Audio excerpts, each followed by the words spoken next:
Good morning, everyone. Welcome. Going to go ahead and call the meeting to order for the March 27th meeting for the Advisory Committee for the Bureau of Cannabis Control. Let's go ahead and start the roll call, please. Bobulian. Here. Surback. Here. Dombrowski. Here. Farrow. Present. Heidelbach Teramoto. Here. Hirata. Here. Huffman. Leff. Here. Lynch. Here. Nevdahl. Here. Nikita. Here. Ron. Here. Sweeney. Here. Oh, I'm sorry, and Stevenson. Oh, thanks for the Todd. Here. Williams. Here. Woolsey. Here. Wu. Here. You. Here. Quorum established. All right. First up on the agenda is the review and approval of the November 8th meeting minutes. Yes, I'd like to move approval of those minutes. All right, we have a motion by Mr. Sweeney and a second by Mr. Hirata? No? Mr. Farrow, okay. And just do a quick roll call vote on that. Mr. Chair, can I just Yes. request a spell check on my name throughout? Absolutely. I'll approve that, Mr. Nikita. Any comments from the members outside of misspelled names? Sorry about that. All right, go ahead and open that up to public comment. Any folks from the public like to comment on the advisory meeting minutes from November 8? All right. Seeing none, we'll go ahead and close public comment and move to roll call vote, please. Bobulian. Aye. Surmack. Abstain. Dombrowski. Aye. Farrow. Aye. Heidelbach Teramoto. Aye. Hirata. Aye. Leff. Aye. Lynch. Nevdahl. Abstain. Nikita. Aye. Ron. Abstain. Stevenson. Aye. Sweeney. Aye. Todd. Aye. Williams. Aye. Woolsey. Aye. Wu. Aye. You. Aye. Motion passes. All right. So next on the agenda are informational presentations. First up is the presentation on worker health and safety in the cannabis industry, and our presenter here is Amelia Neidhart. Good morning. Thank you for joining us.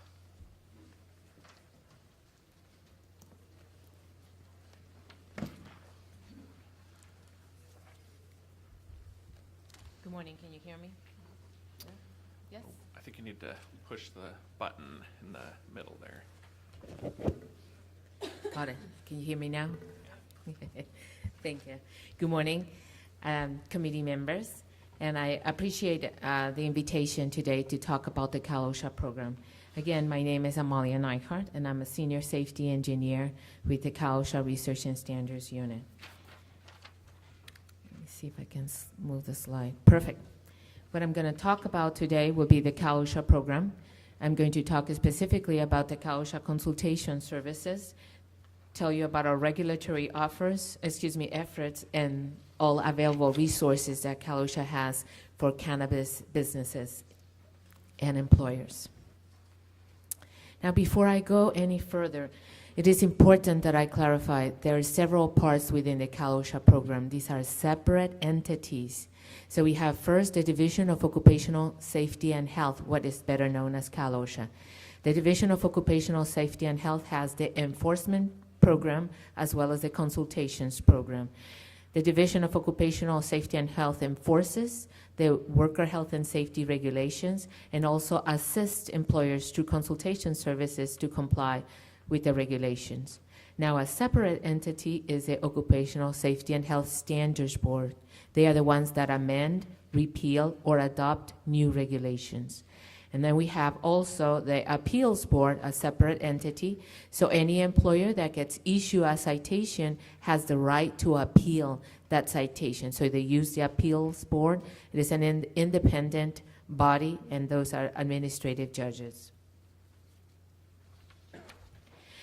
Now, I'm putting this slide on CalOSHA because there's two main things that I want to clarify. The first one is we fall under the Department of Industrial Relations.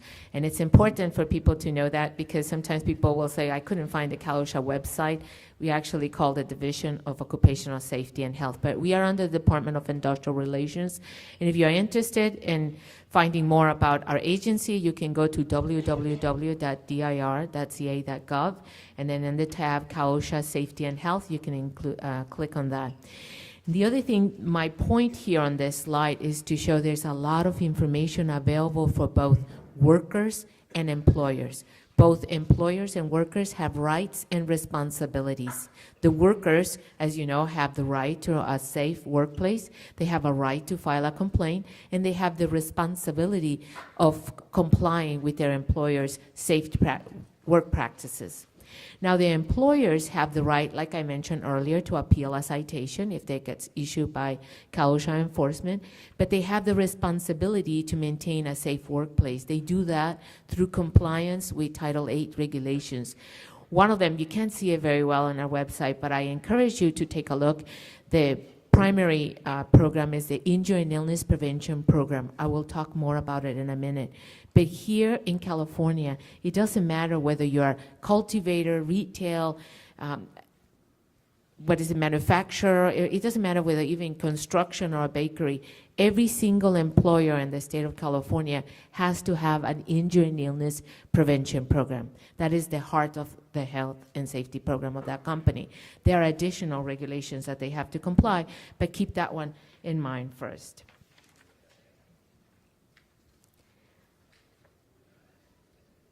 Now, as I said, CalOSHA has the enforcement side, the ones that they go out and enforce Title VIII regulations, and then we have the consultation services. Now, I want to spend a few minutes here. These are free services. We encourage employers to seek out these services. How can you get these services of CalOSHA consultations? You can request them via phone. You can contact the office and ask for an on-site. Versus enforcement will come and they identify themselves and they will do an inspection. If they find an employer that is not in compliance with Title VIII, they will issue citations and there will be penalties attached. Now, consultations, on the other hand, they do not issue citations, they do not issue fines, but the employer has to commit themselves to fixing those hazards they identified. So you need to contact them. If you are interested, you can invite them to your work site.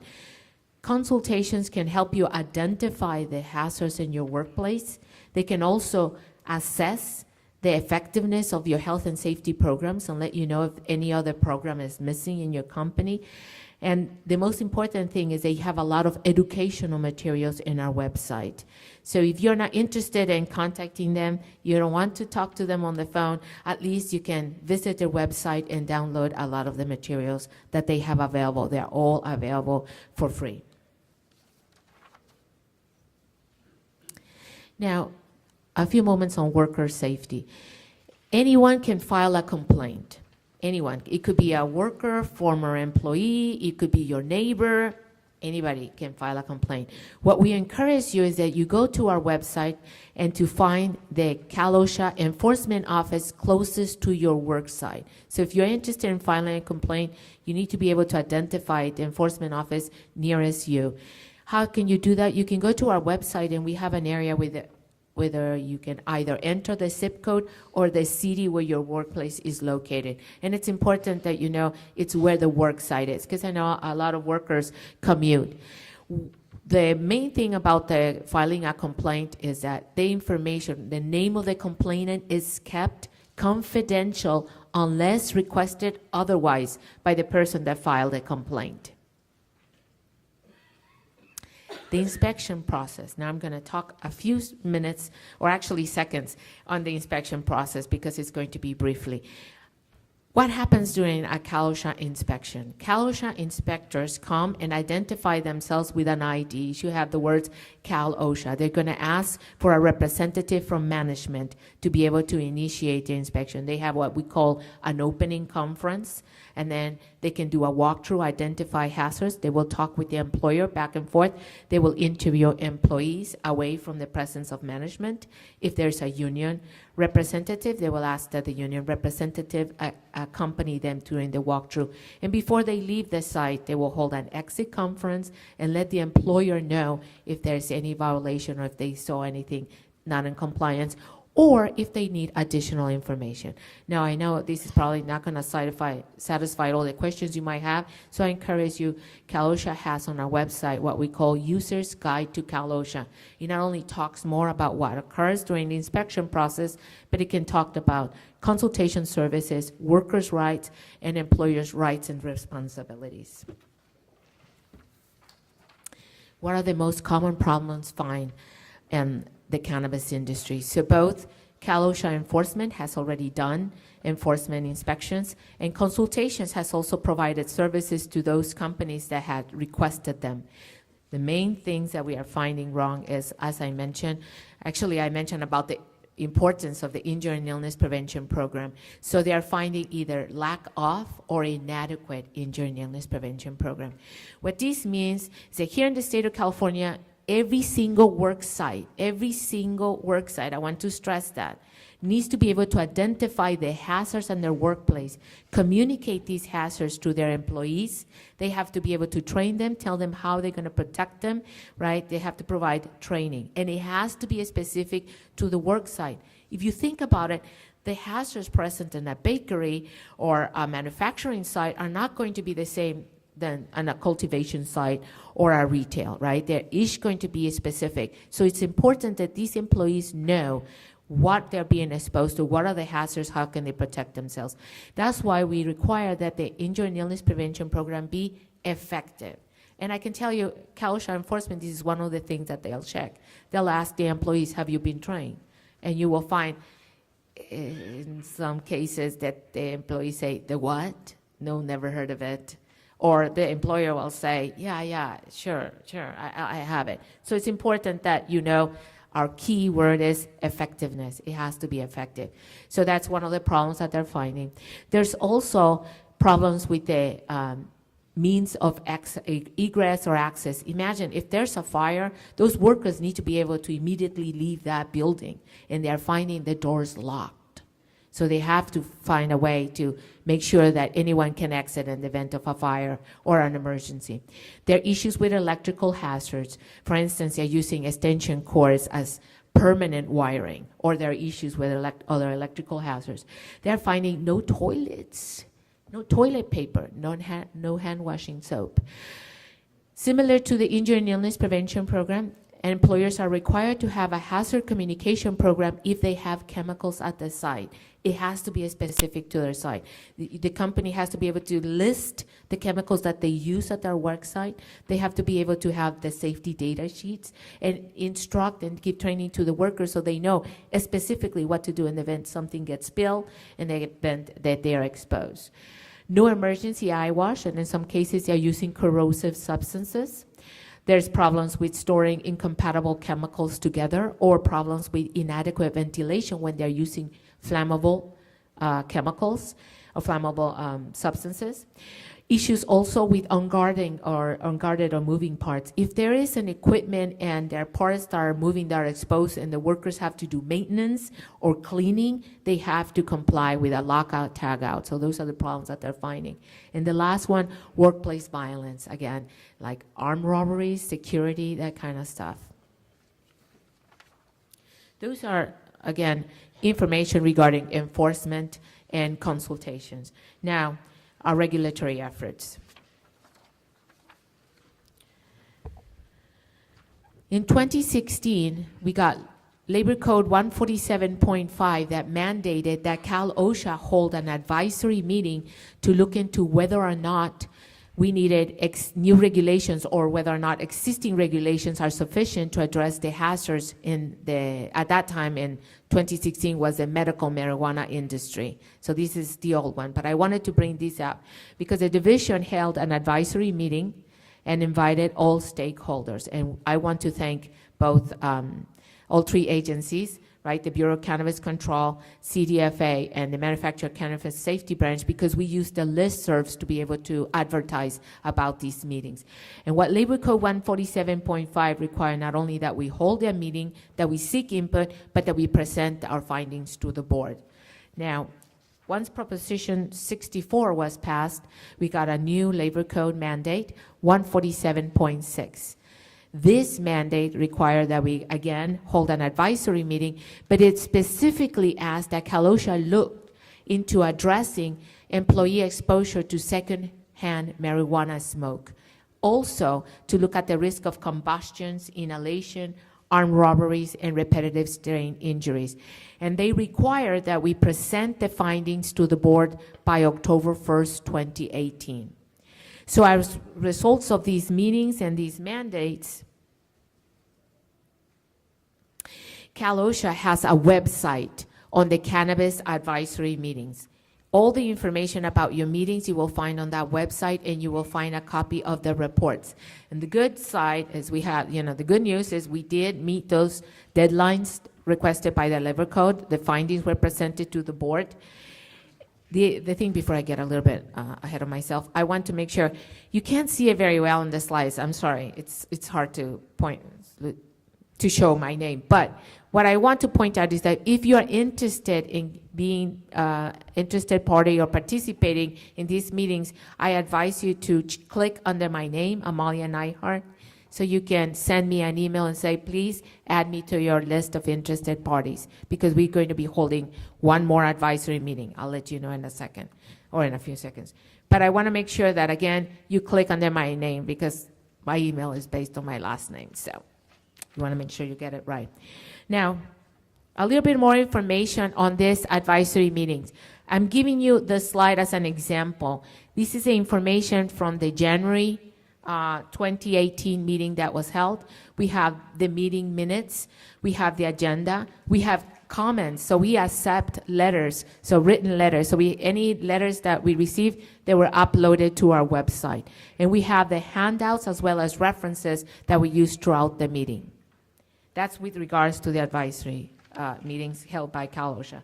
Now, what do our findings? What were our findings and recommendations?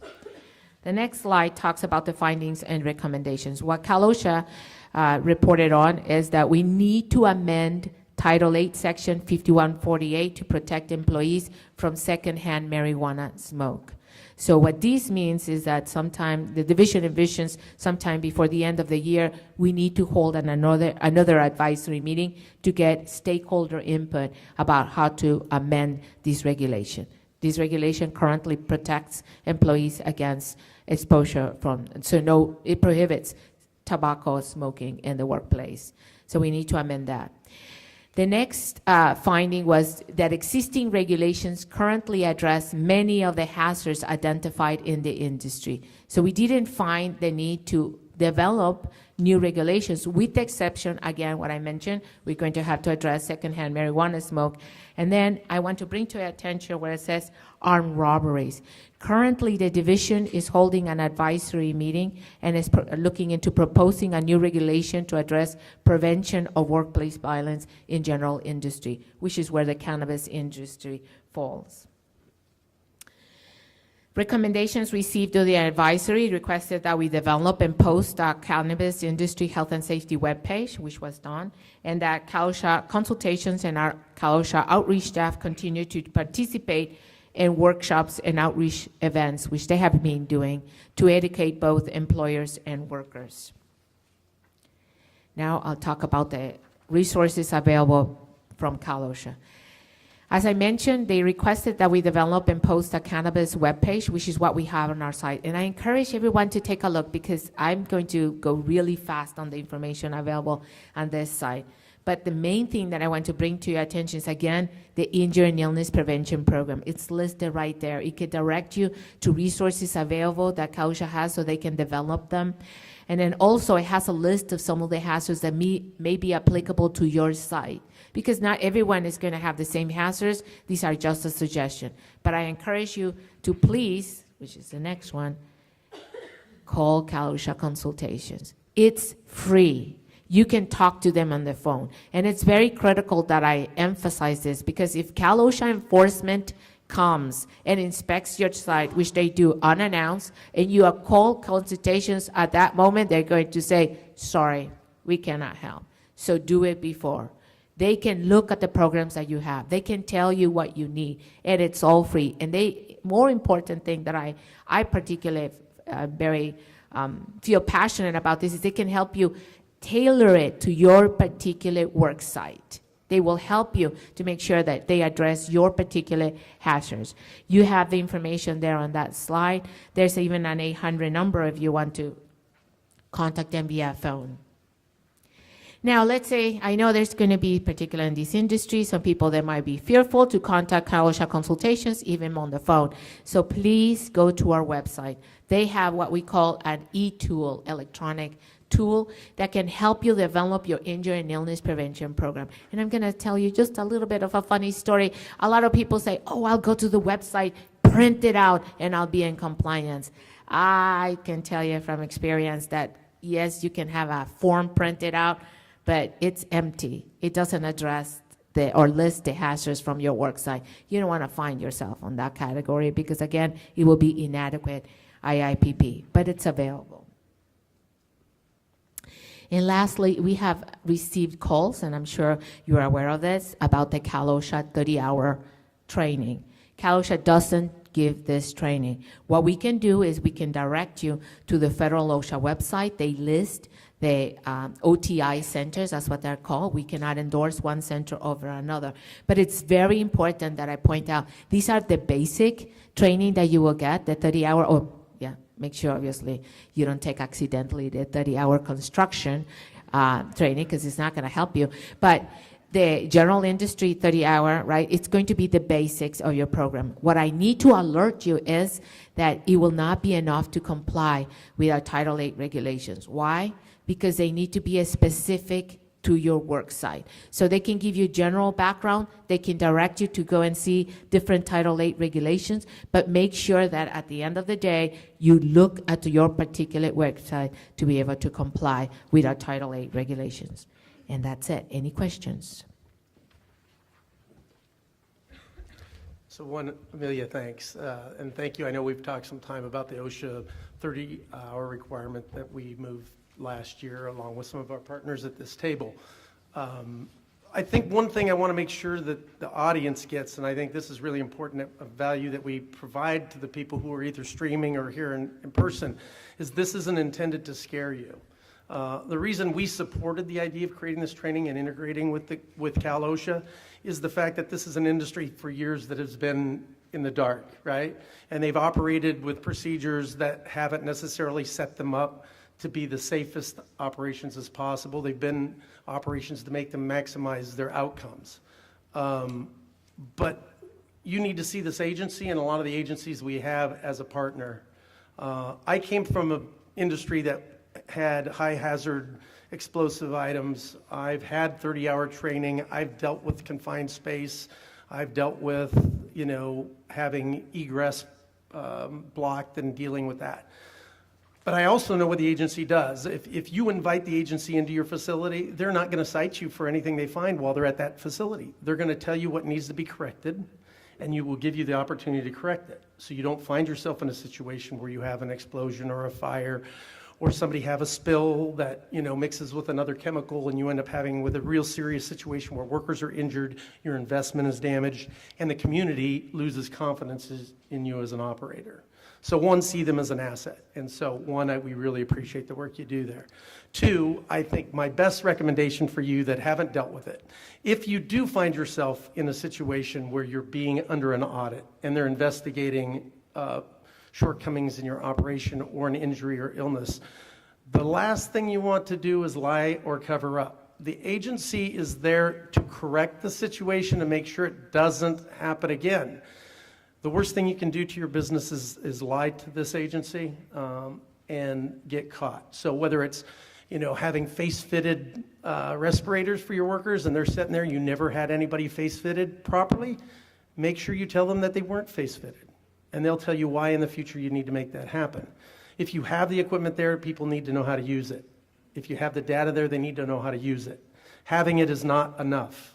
So do yourselves a favor, utilize this industry and this agency and their effort to help you, and your business will thrive, your workers will be happy, the community will be happy as well. If you go against it, we all lose. The work we're doing here to try to stabilize this industry will fail, your business will fail, your investors will be mad, your workers will be unemployed. So again, thank you for your effort here, appreciate it. All right. Any other questions from members? Thank you. All right. Thank you so much. All right.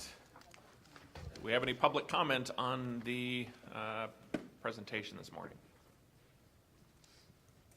All right. You guys are unusually quiet. I don't need to encourage more talking, but that's so unlike you compared to last year. What happened? All right, so moving on, let's see, change the screen here. Next thing, we're going to hold elections for chair and vice chair for calendar year 2019. And I believe we have facilitators for that this morning, Lindsay, Nita, and Ashlyn Blackshire. Great, thank you. Okay, so we're going to open. We have elections for chair and vice chair positions, and they will be administered through nomination and open roll call process. So we'll start with the nomination of chair and then move to vice chair. So I'll open the floor to nominations. You may nominate yourself or someone else. If you are nominated, I will then ask you if you will accept or decline the nomination. Once nominations have ceased, we'll move to an open roll call vote, and we'll do that again for chair and then vice chair. Does everybody understand the process? Okay, great. So I'd like to open up the floor to nominations for chair. I move to nominate Mr. Farrow. Mr. Farrow, do you accept your nomination? I'll accept the nomination. Great. Is there any other nominations for chair?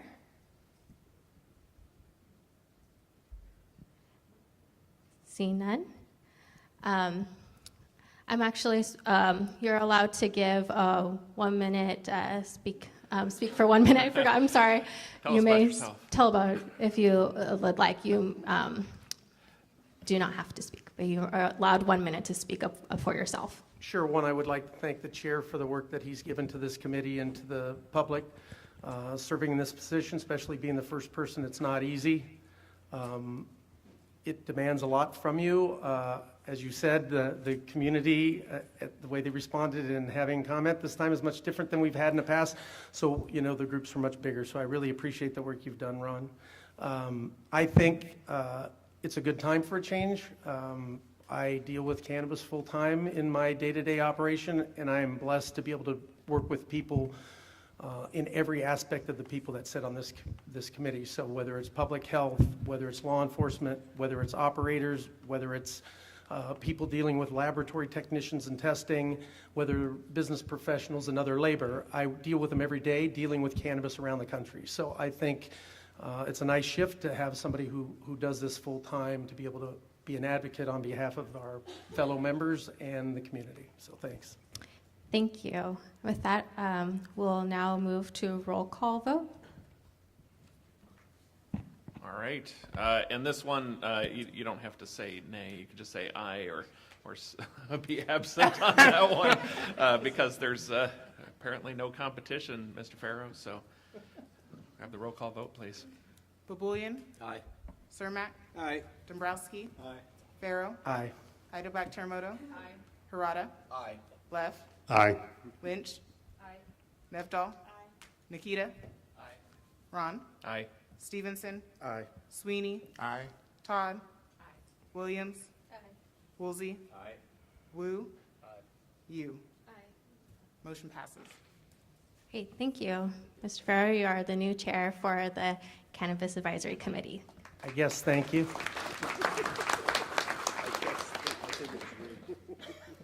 So we'll move to vice chair now, and I apologize. After nominations, you are allowed 1 minute to speak for yourself. So with that, we'll open the floor for nominations for vice chair. Yes, I'd like to nominate our current vice chair, Kirsten Lynch. Tomorrow, I'm sorry. Please. That's what happens for thick glasses. Ms. Todd, do you accept the nomination? Yes. Great. Any other nominations for vice chair? Well, it would be a pleasure to serve with Ms. Dodd, but I did talk to one other individual who was interested, so I'll put that name out there as well, so we have an opportunity for folks. But Avis Babulian? Thank you. Mr. Baboulian, do you accept your nomination? Normally I would, but in this case I would prefer Todd. Great. Thank you. Any other nominations for vice chair? Okay, we'll close the floor for, sorry. We'll close the floor for nominations.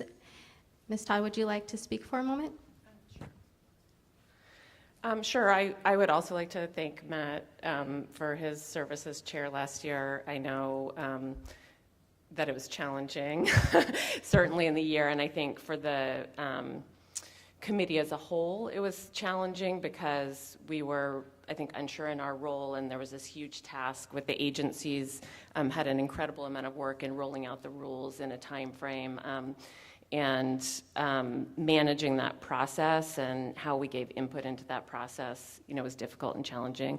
I think I'm excited about looking forward to this year and hoping as a committee we can have some internal conversation, discussion about how to most effectively work in our role in terms of perhaps monitoring implementation, bringing more ideas and issues that I know were important to committee members to the forefront, and providing a forum for information gathering and input that will help the agency in their implementation and further revision of the rules. I'd be very excited to serve with Mr. Farrow and would look forward to continuing to engage in that process. Great, thank you. With that, we'll move to a roll call vote. Babulian? Aye. Cermak? Aye. Dombrowski? Aye. Farrow? Aye. Heidelback Terremoto? Harada? Aye. Leff? Aye. Lynch? Nevdal? Nikita? Aye. Ron? Aye. Stevenson? Aye. Sweeney? Aye. Todd? Williams? Woolsey? Aye. Wu? You? Motion passes. Great, congratulations, Ms. Todd, you're vice chair for the Cannabis Advisory Committee this year again.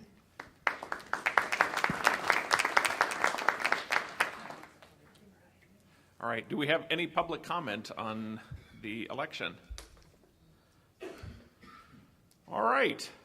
Well, seeing none, we're going to take a quick break here for a moment so we can switch chairs. But I just wanted to say just a couple quick words. One was it was an absolute pleasure and honor serving as the chair for the advisory committee this past year. It is likely the most interesting thing that's going to be on my CV. The honor also to serve with, and at the pleasure of Mr. Grafilo, work with Ms. Ajax and, of course, our renowned attorney, Ms. Coulson. It really was a great experience. It was a challenging year, I think. We all had an opportunity to kind of figure out how things were going to be handled. But I think most importantly, we all worked together extremely well and set a very careful and very clear tone about what the advisory committee is all about. And so appreciate the opportunity to serve this past year. I look forward to stepping down as chair because it was an experience. And apparently not going to be as robust a meeting. So Mr. Farrow, you're welcome for that. So, any folks out there, seriously, as soon as I step down, if you want to put in your speaker slips, please feel free.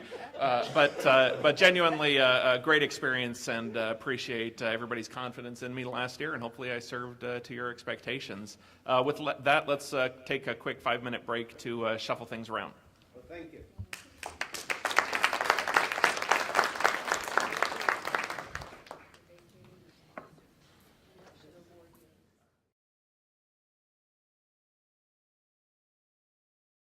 Everybody, we're going to come back to order. So the next item on the agenda is a discussion and possible action on our Cannabis Advisory Committee Handbook. If you recall, last year there were some conversations about how things get on the agenda, and those were delineated in our handbook, which was approved in January of 2018. So we thought this would be a good opportunity for committee members who may have some interest in making motions of modifications to that handbook to raise those issues. So with that, I'll open up to any of our committee members who have any ideas about the handbook.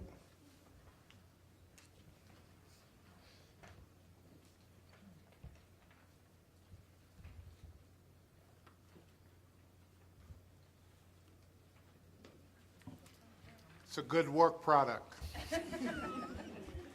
Thank you, Mr. Sweeney. Well, hearing no comments or requests for amendments, do we have any comments from our public? Oh, sure. Recognize Mr. Nikita. So if I could revive the recollection of the committee. Last meeting, was that in Fresno? We had a long discussion on how, when at the end of a meeting we identify future agenda items, we identify a dozen or so of those throughout the course of last year, and only one or two perhaps got on the agenda. And recognizing that last year was a very busy year with regulations coming out, there was a desire at that meeting to address this issue right in the handbook itself. And I don't have a particular recommendation, but I didn't want this moment to pass us by and have us at the end of next year complaining about why nothing got on the agenda. So I just wanted to refresh that discussion if anyone did have an idea on how to regulate that. Thank you. I recall that as well. And if you note at the end of the last agenda, item number 8, we allow people to create items for the next agenda as well to try to address that. And I can assure you that, I'm new to this position. I know Mr. Ron had several things that had to be done so we can meet our deadlines. As he said, I have the luxury now to come in and have less of that to do and more opportunity to work through that list with Tamar. So hopefully that makes it better for everybody on the committee. Mr. Chair, I do remember that discussion that we had. And I know that one of the pieces that kept seeming to be a low priority appeared to be the notion of equity. I know that Senator Bradford's bill was passed. I noticed, I talked with our counsel here, and I noticed there is a definition of equity in our handbook, which I feel is comprehensive and to the point. And I have to be careful, because if I look at what is on the agenda, we have got to, and I know we will get to this, but while we're thinking about it now, I think we must put equity back on the agenda. Even when we looked, it was one of the categories where we had the least recommendations, where we had follow-through. And so I'm going to be repetitive. I'm going to stay focused on this issue. And I hope that in our next agenda that this is a front and center item. We even had the governor sign the legislation pertaining to that. And it is the least addressed recommendations that we have. And so I would ask you, Mr. New Chair, that you jump on this like black on coal.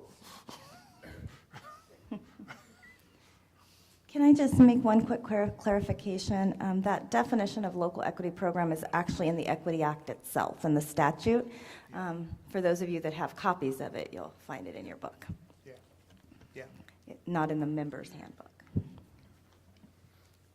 You can rest assured that it'll be a priority of mine as well as I'm sure Tamara's as well, so.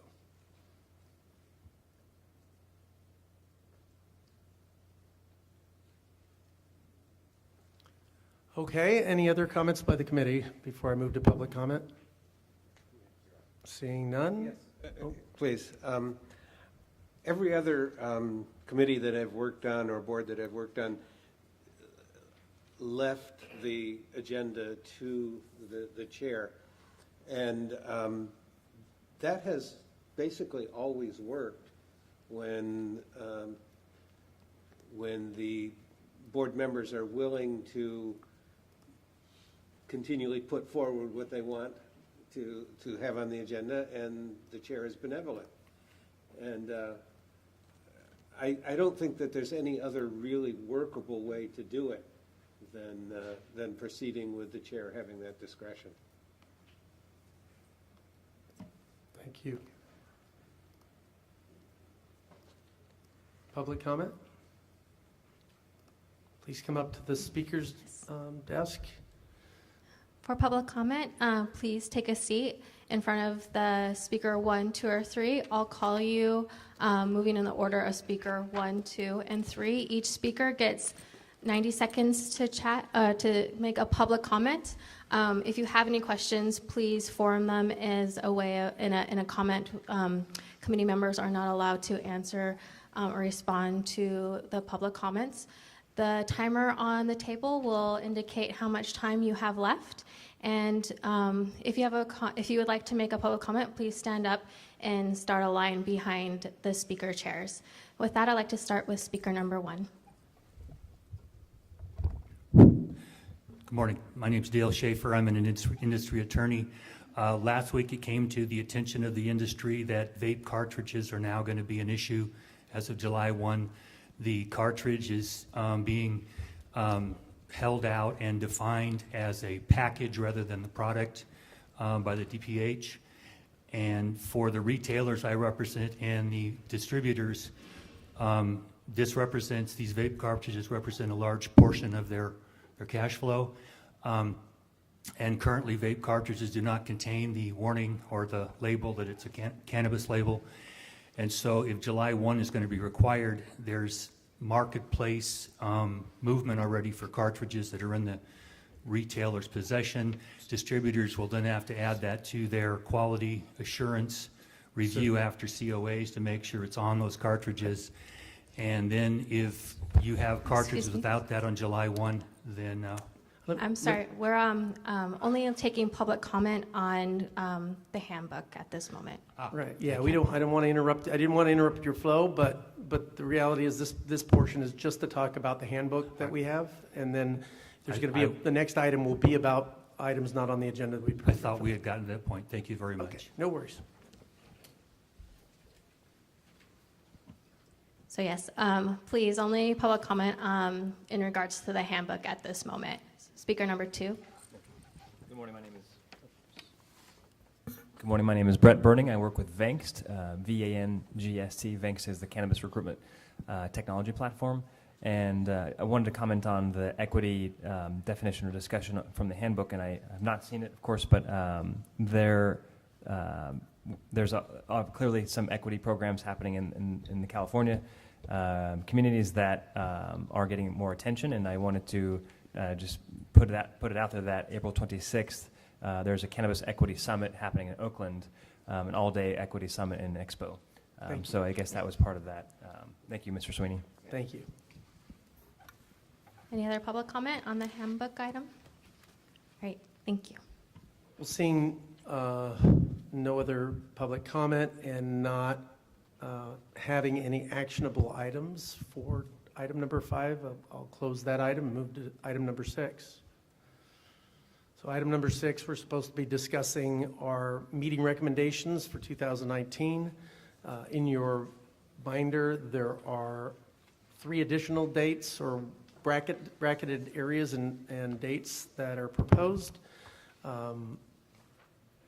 The handbook currently allows myself to pick dates that work for everybody. The challenge that we have is if we pick specific dates, we need to make sure we have a venue that works and in the area in which we are meeting. So if you have any specific recommendations or times or things that you think will conflict during any of those months, I'd entertain some comments on that.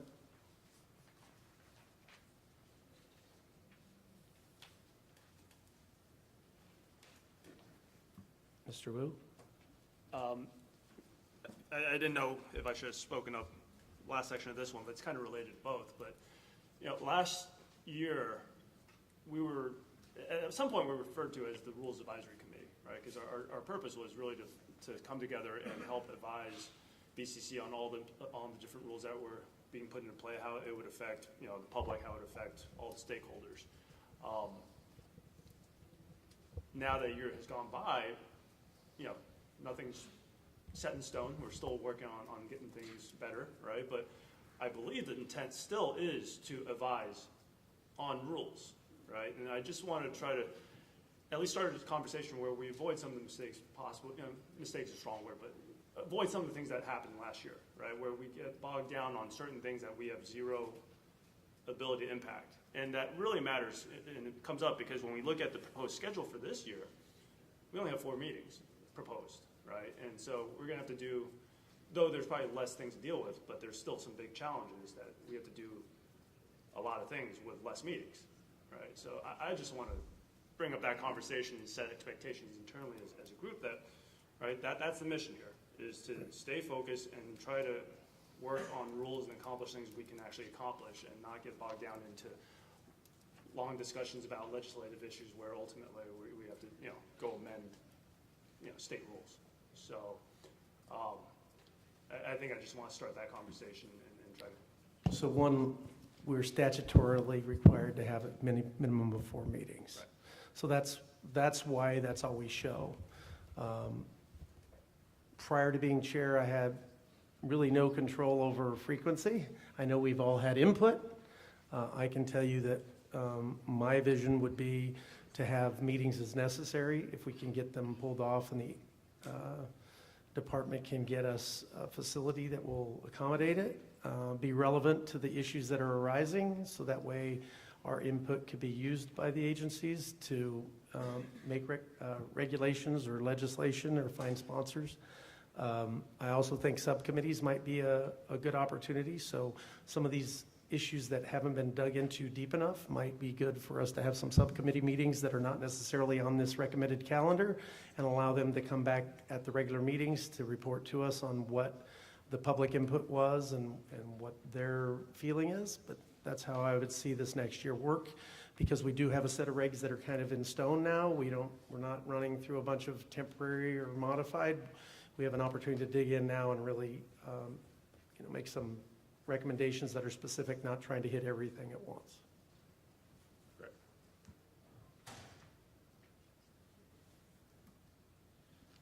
Okay.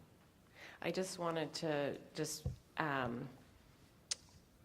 push back a little bit on sort of the narrowness of the description of the committee in terms of being focused just on rules. I think the language of the authority is a little broader in terms of it says development, they'll convene an advisory committee to advise the licensing authorities on the development of standards and regulations, which would be rulemaking, including best practices and guidelines that protect health and safety while ensuring the regulated environment for cannabis activity. And then at the bottom, in terms of our annual report, is to review the recommendations that we made and whether those recommendations were implemented by the licensing authorities. So I think that expands our purview for this year to look at how are those regulations being implemented and are they accomplishing the purposes, and then does that arise to some advice for us to give the regulatory authorities about modifications to the rules. Maybe it's helpful just to put it all under role of the committee. It's upfront, sentence that says we will advise, BCC, CDFA, et cetera, on development of each entity's regulations. I mean, that's about the committee. That's page 4 right there. Right, right. And I was looking under right below that, under the authority, which is the statutory provision in the Business and Professions Code that spells out a little more detail, I think, the scope of what we can look at. Hi, Tim Cermak here. It was never quite clear to me whether or not the subcommittees were disbanded or whether or not they continue. And so I'm curious as to if, for example, the Public Health and Youth Subcommittee wanted to meet again in order to develop recommendations that we bring to the whole committee. What process would be followed for making that happen? So it's my understanding that those committees were specific for prepping for the regs, that they're not a standing committee per se. We would have to reinvestigate on restaffing a committee and what the kind of the recommendation would be for that committee to go out and conduct a meeting. I'm not opposed to that concept at this moment, but I also should look at all the other agenda items that we've committed to try to get before the committee as a whole, and then try to intertwine things that we could do again better. So, I haven't even looked at the list yet. I'm not the keeper of the list, so hopefully soon I will. Yeah, and just to that point, your handbook does provide the chair with the ability to establish subcommittees, both standing and special subcommittees.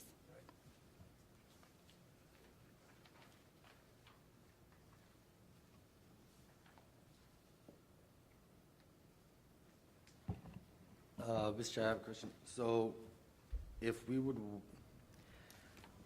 see, the agenda has four meetings set for the rest of the year, and this being the 5th one, it's kind of the same as last year. Every 2 months we have a meeting. I think we can use the subcommittees a lot more effectively this year because we have a lot less range of topics to really discuss. Last year, this year the permanent regulations were adopted, and I think throughout the experience from last year, there are certain topics that just keep popping up, and it keeps getting pushed off, not necessarily because of anything specific, but I think if we were to utilize the subcommittees this year, it would be a lot more effective, and also just have a lot more conversation, because this committee has 22 different perspectives on any given topic, and I think we didn't really get a lot of input and perspective on the topics that we kind of needed to last year, and primarily because, again, we were going from temporary regs to permanent regs. And I was wondering, would it be appropriate now or later on for agenda item number 8 to propose subcommittees on a couple of topics prior to the next meeting in LA in March, actually April, June?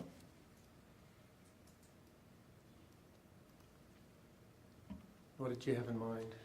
Well, there are a lot of topics to discuss, but the 3 really big topics are social equity, the delivery situation, going in and out of cities, what those rights are, and also laboratory testing. So I was wondering if it would be appropriate to put together subcommittees for each of them from now until the LA meeting, and then present those findings at the LA meeting, because at the LA meeting I can promise that there's going to be a lot of comments, a lot of public comment on those 3 specific topics.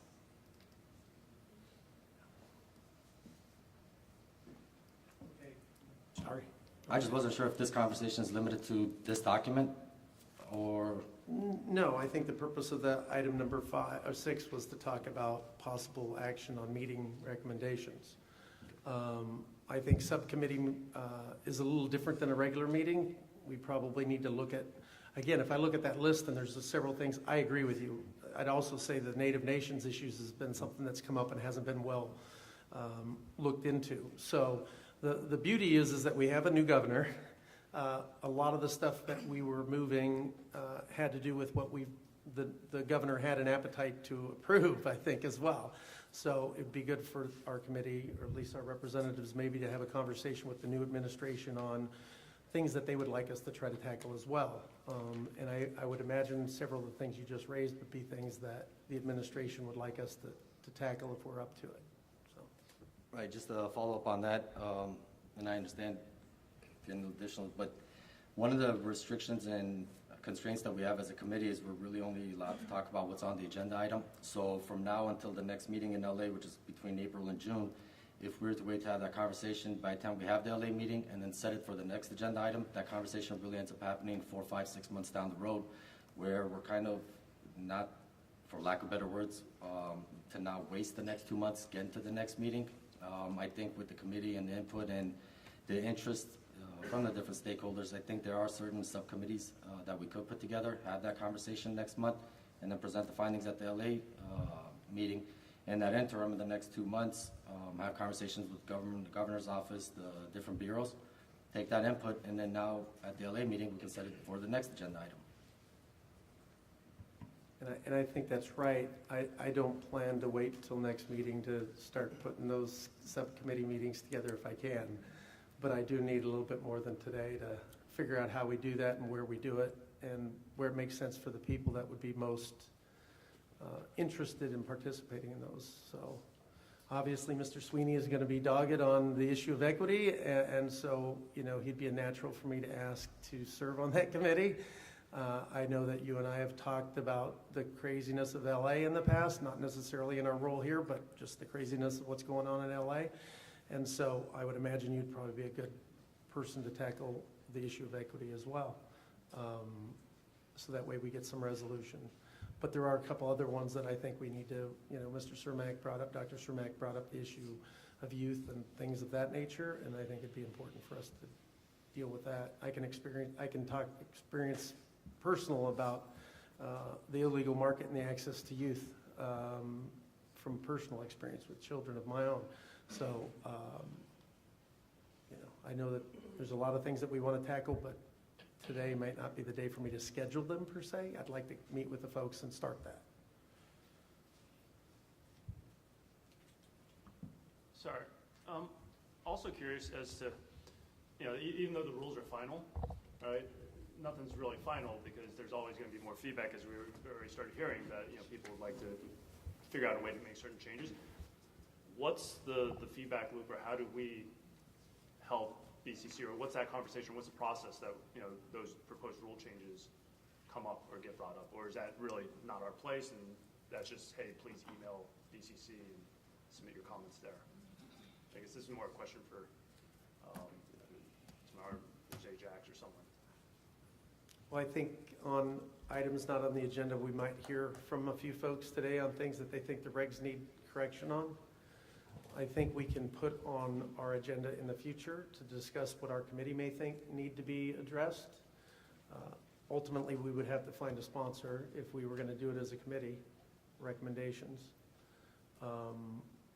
I'd have to defer to council on how that might go about. But. Yeah, you can certainly put on your agenda topics you want to talk about and come up with recommendations that you want to submit to the different licensing authorities on different topics. So you certainly have the ability to do that. It just seems in the way that this committee has to operate, kind of always following the agenda, right? There's going to be a lot of live, real-time things that pop up that we're not going to want to schedule and wait for the next meeting to discuss. So I think it's more of a comment that, is it just better for the public to email to BCC and what? Sure.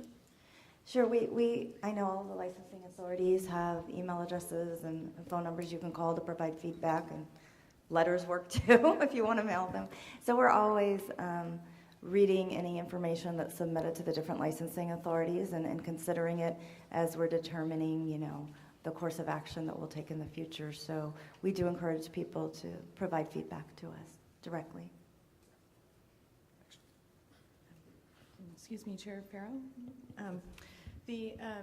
In relationship to subcommittees, the cultivation subcommittee especially, the California Department of Food and Agriculture are going to be developing appellation of origin baseline standards, and I think it would be a great place where we could actually participate in the development of standards as the CAC. So I would like to see us consider a cultivation subcommittee for that purpose.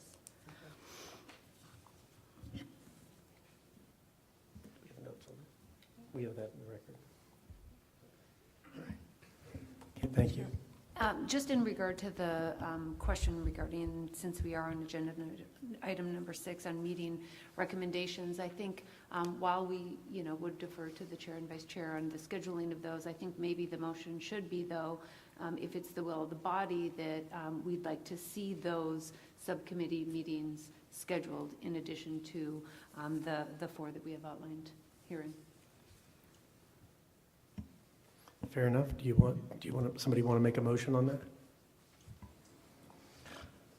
I make a motion. Motion to create subcommittees for social equity, for the delivery topic, the inside-outside city, laboratory testing, and the Native Nations, for the subcommittee to meet prior to the next meeting in Los Angeles and provide recommendations at the LA meeting. Would you be willing to add the youth committee? Yes. That Mr. Cermak talked about? I'll amend it to add the youth. Sure. So 5 topics. Yeah, then I'd like to make a second. I would like to request that we consider adding the cultivation subcommittee, please. Good for the seconder. Amended. 6. All right. Okay, I think maybe we might want to just clarify what the motion is at this point, because I think we've kind of, do you want to clarify, Sure. Mr. Boboyan? So the motion is to create 6 subcommittees. One of the subcommittees will be on social equity, one of them will be on delivery, one of them will be on cultivation, one of them will be on laboratory testing, the other one will be on tribal involvement in the cannabis industry, and for those subcommittees to meet prior to the next meeting in LA and present their findings and their recommendations at the LA meeting. And public health. Yeah, and can we include public safety? I was just gonna ask, is there a reason why we shouldn't just reconstitute our previous subcommittees that seem to span the issues that were raised in the original rulemaking that are still probably all relevant, and have, we're already assigned a membership to them? So we could reconstitute those subcommittees to now meet and assess, gather information, assess issues, and potentially make recommendations to the committee as a whole. I think there's a change up from the previous subcommittees, and these subcommittees, 3 of the previous ones don't exist, and I think 1 or 2 of these are new, so I'm okay either way as long as we get the subcommittees. So I would entertain you to make a motion that says if an established committee prior existed, that we reconstitute that committee, and if it's necessary that a new committee be formed, then you give me the authority to. So the motion is 6 subcommittees. If they previously existed, keep them. If they didn't exist, create them. And for those committees to meet prior to the next meeting in LA, and at the LA meeting, present their recommendations. It's good for the seconder. Mr. Sweeney, second. Thank you. Yeah, can I just add one thing? We have, because all of us sat on various subcommittees, the issue is if we're adding delivery, which I feel delivery should be added, that means then we need to staff the delivery subcommittee, of which I'm interested in sitting on. So I don't know how we're going to move forward with that. Okay. Sure. I was under the assumption that delivery fell up under retail. It is, but I think there's some nuances here, some issues that I know the last time we talked about delivery, there were some really strong feelings on both sides of the table, and I think that retail, although, we've got some things that we're working through there, the delivery piece is quite a singular hot topic.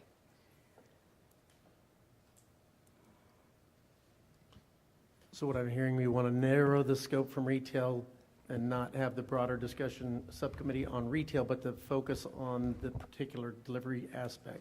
I do want to support Mr. Baboulian in his efforts to continue our work in the subcommittees. I just want to make sure that delivery is honed in on because of the nuances with that group. Sure. Yeah, delivery was really in the context of are you allowed to deliver into a city that doesn't have an ordinance? It really wasn't on the retail versus delivery versus the regulations, because a lot of the stuff that the subcommittees that we're talking about, there are active bills going through right now. So yeah, delivery wasn't exactly that context. Mr. Cermak, you have your light on. You have a comment? Yes.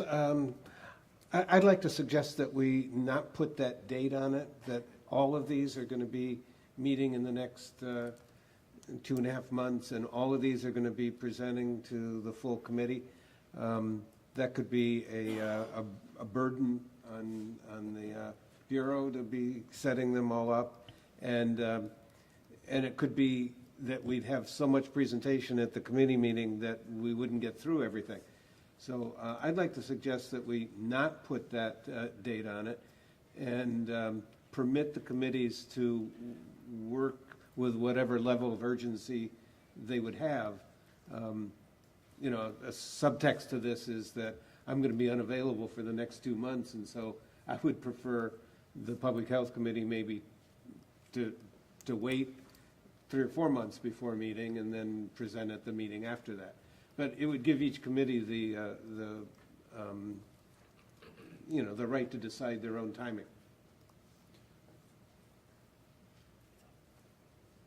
Mr. Chair? Yes. I just wanted to, ask whether this motion is consistent with the handbook we just adopted. Under the handbook, the chair, we have directed the chair here through the handbook to set these committee meetings and establish subcommittees. And I just worry that we're taking an action that is inconsistent with both the Roberts Rules and the handbook, and I think those are there for good reason, as Dr. Cermak pointed out. Now, I support the creation of all of the subcommittees that were referenced and that they meet, but I'm concerned that by motion we'll be doing your job for the next 4 meetings, and so I wanted to raise that as an issue before the vote is made. Well, I wanted to get all the comments out there, but one of the things I was going to ask is the flexibility. The reality of being able to get all of these meetings done within the windows and do them in a way that produces the best outcomes. As you know, last time we rushed through a lot of committee meetings. We had overflow of attendance in some of those meetings. We had people from our committee that were interested in being at other committee meetings that weren't able to participate in those. And so that would be my only caution about approving it as a blanket and by a certain date. So you have my commitment to establish these subcommittees, and I would ask that you allow me the flexibility to be able to find the venue that works for everybody and allow the maximum participation from both the committee and the community on this. No, absolutely, and I'm sorry. No, absolutely on the flexibility. It's why I initially limited to just 2-3 different topics, so we actually have a chance to discuss them thoroughly. And it doesn't mean we have to go through all 6 of them by the next meeting. And to set them up, even though it's 6 different topics, it's really 1 day for us to come in. We break it up, morning session, afternoon session. The 3 primary ones, like I said, are the social equity piece, the delivery piece, and the testing piece, tribal too. So I'm open to whatever flexibility is requested. So, Mr. Chair, I'd just be curious to know what, on the municipal side, we have, subcommittees for a lot of things that we don't want to deal with in full session. And there's a threshold on our end, at least, between a noticed public meeting for a subcommittee and one where, members of a subcommittee are able to sort of discuss, general topics or, staff reports or whatever without, and the reason I bring it up is because, a noticed subcommittee meeting is going to be a more formal process where we're, addressing specific topics, like Mr. Baboulian's mentioned, versus, some of the subcommittees, like, say, public safety. From my perspective, I'd like to have a conversation about, what our priorities need to be for the next year and, ask some questions. So, more just, I guess, housekeeping, items to get us prepared for the year, rather than a full public meeting on a topic that we're not prepared to address yet. So I'd just be curious from, legal's perspective, how do we manage that? Right, so under Bagley-Keene, it's basically the rule of 3. So when you go beyond 2 people in a subcommittee, you then will be at Bagley-Keene and trigger all of the notice requirements and all the other requirements of Bagley-Keene. Okay, so not unlike the Brown Act. So then Not at all unlike Brown Act, yes. Yeah, Almost okay. identical, pretty much.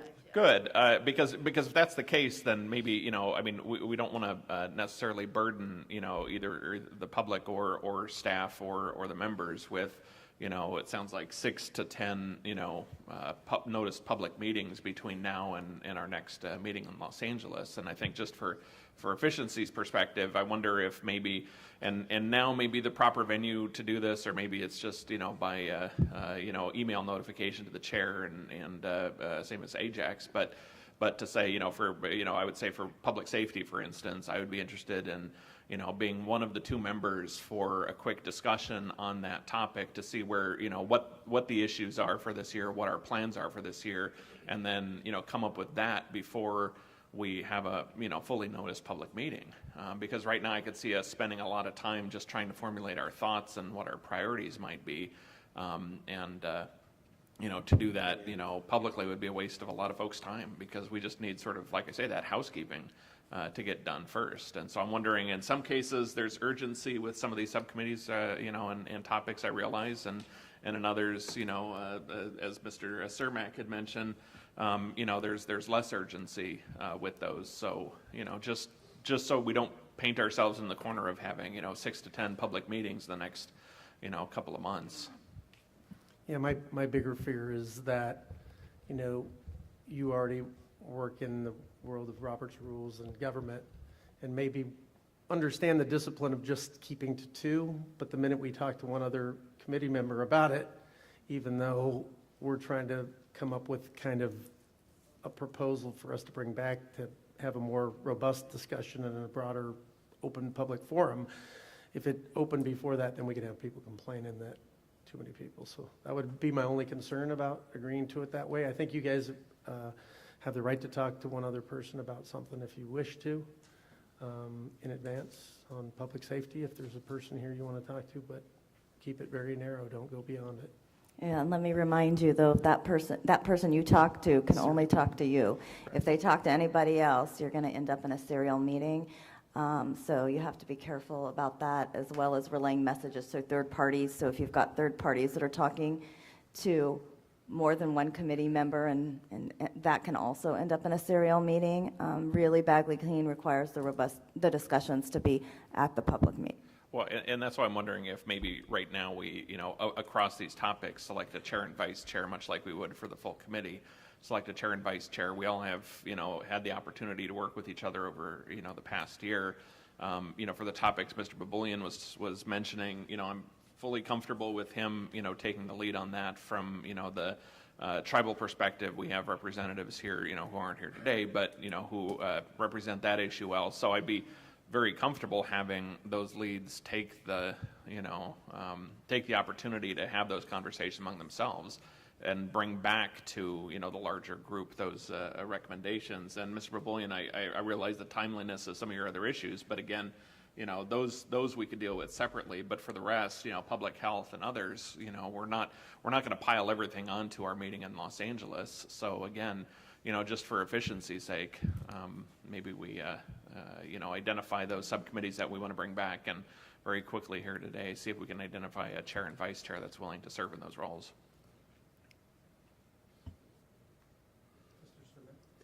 Am I correct in assuming that the chair of a subcommittee could, if there were 3 topics that subcommittee has already decided should be looked at, could assign one topic to one subcommittee of that committee? Say, you two gather the information that we need on this, you two gather the information we need on that, and then the whole subcommittee could come together, and these smaller subcommittees could then share with the whole subcommittee.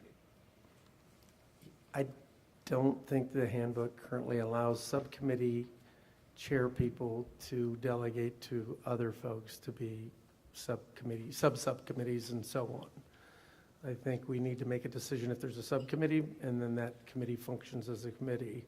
And you can break it down however you want the distribution of work, but the reality is I don't think we can escape the public notice requirements if we have more than 2 people meeting on it. Well, but I guess my point is just from efficiency standpoint, we're trying to formalize, 6 to 10 meetings right here, right now. I think, again, from an efficiency standpoint, I'm just looking for a couple of people to represent those topics initially, to be able to gather your thoughts on that. And then, within the next, 1 to 2 to 2.5 months before the Los Angeles meeting, if that, chair and vice chair deems it important to have a full-blown, subcommittee publicly noticed meeting, that they, proceed with that in a very short, period of time and pull the trigger on that, in the next couple of weeks, just from an efficiency perspective. Actually, to clarify, I'm only talking about one meeting. One meeting, scheduling one meeting, noticing one meeting, and that meeting is between now and the next meeting, which is in LA, which is already going to be noticed as it is. So just like we did the subcommittees last time around, we identified several subcommittees. We created the subcommittees. We met in one single day. We spread it out, morning session, afternoon session, and that really was it. So I'm not talking about 6 meetings, just one meeting between now and LA. Create the subcommittees, discuss the current topics as it relates to the different stakeholders today, which right now the primary focus across the board is really delivery and equity up and down the state. So if we can do that between now and LA, I think it'll be serving the public pretty well. Well, just to tell you how I'm most inclined, because I said on another board, and the workload has built on that board to the point where we often schedule 2 days versus 1. And I think our best efficiency would be to have day 1 of a meeting. Since we haven't scheduled a location or a time, would be to schedule day 1 to do the subcommittee work, and then day 2 to do the presentation back to the full body. Would be better, I think, and I'd like to talk to my partner to the left here if she agrees, and then do it that way. I think it's easier for us to get the state staff into one location and set up one time than trying to run around and find multiple locations that accommodate us. I may be wrong, but I think for efficiencies, we'd be better off if we're getting everybody to an area anyways for a day. It might be easier for us to get people there for 2. I think that's a great idea.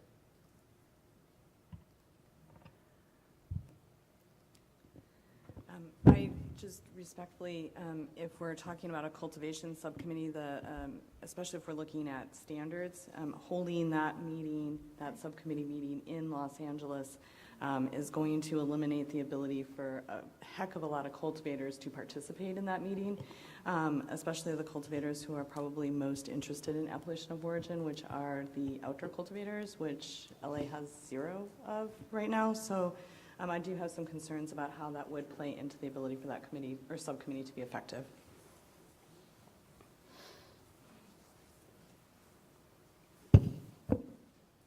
Chairman.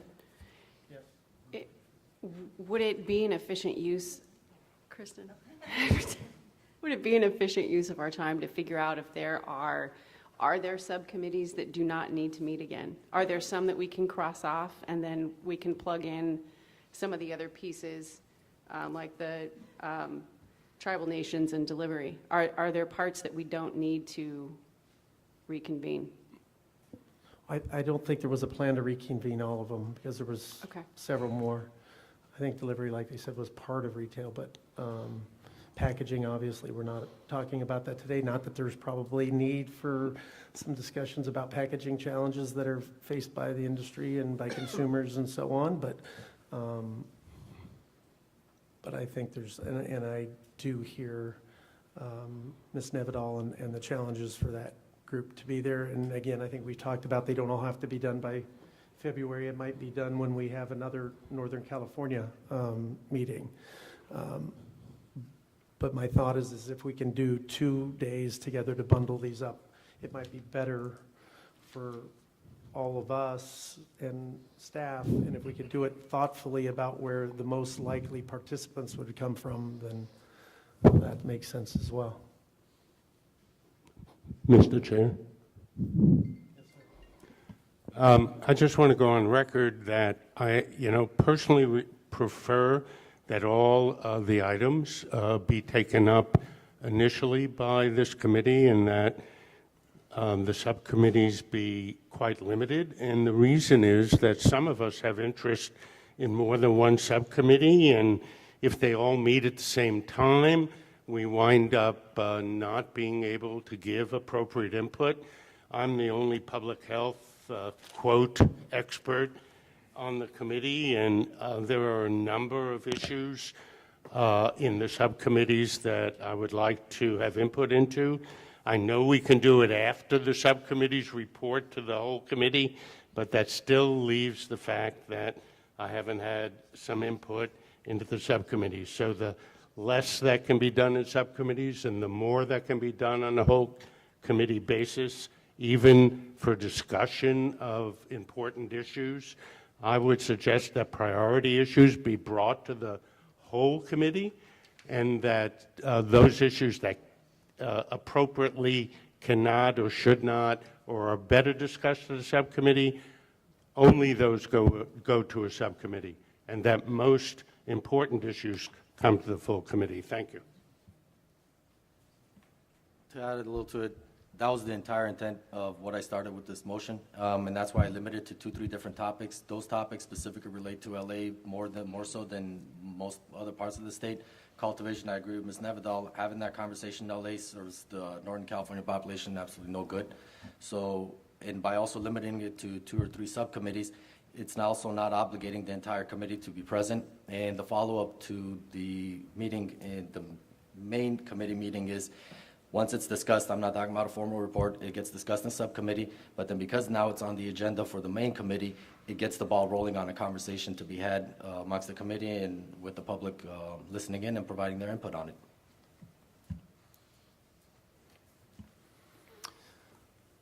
So I'm kind of at a loss what we're going to do here. My vice chair to the left here is the one who would need to pick the committee members and usually do that at a open forum meeting like this.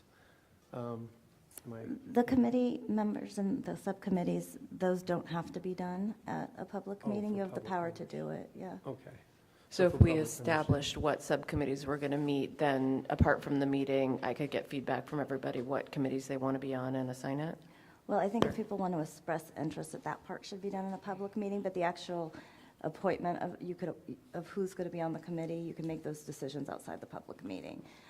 If everyone wants to convey information, you can solicit volunteers, but if there's going to be you have to be very careful that if there's going to be any discussion that you're not violating Bagley-Keene if they don't express But it can't interest here. happen, like, offline can't happen. I couldn't send out an email and say, who volunteers for the equity subcommittee? People respond and say, I do. Can that happen not in a public meeting?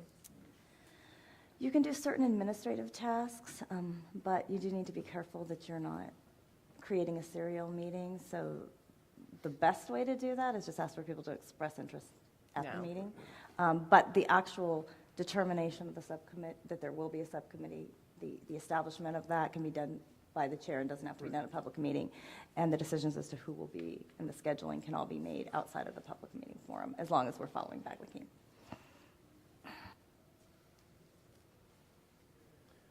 Okay, so let's start with committee recommendation number 1. Which committee do you want to talk about first? And then we'll solicit anybody who's interested to serve. And that'll give us an indication whether we need to spread this over more than one meeting. Right, because you do still have a motion pending that you would still need public comment on to vote on before you could move forward. Unless they're going to withdraw the initial one. That's true.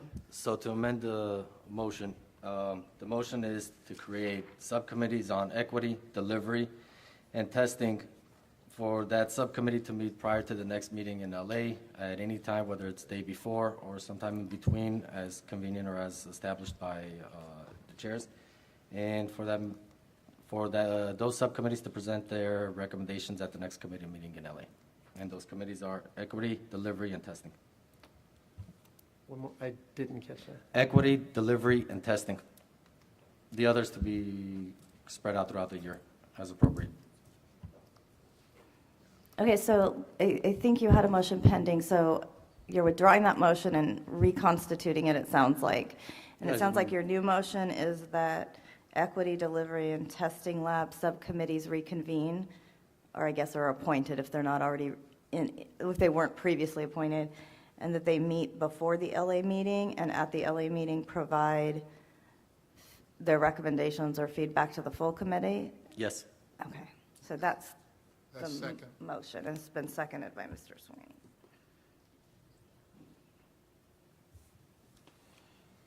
Okay, well, let's open. Are we still discussing the motion? Are we discussing the motion? or Yeah, is it- we can discuss the motion now Oh. that it's been amended. I just wanted to make one comment that is, I think, alternate approach, but maybe it gets us in the same place, especially since I think from some members, there may be some confusion about remembering even what subcommittees previously existed and which ones we were on. That instead of deciding now via motion what subcommittees present at the next meeting, we have a discussion where we go around and people express, I think these are the 3 most important subcommittee issues to discuss at the meeting. This is the one I would like to participate in. And then we leave it up to the chair based on each person's collective input of the top 3 issues and what they want to be in to devise 3 subcommittee meetings in advance of the next meeting. Is what I would propose.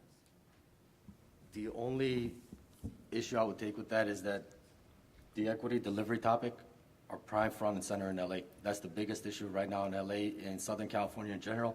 I'd even argue up and down and across the state. I'd be more than open for a chair to just take a general feeling of the pulse of the committee, just raise their hands and just throw out a couple of different topic items. But these are 3 topics that I would want to see in that, for the LA hearing. I think this is the broader conversation, which is I think everyone has different opinions on. Please what the speak in the microphone. I can't hear. I'm hearing impaired. Thank you. better.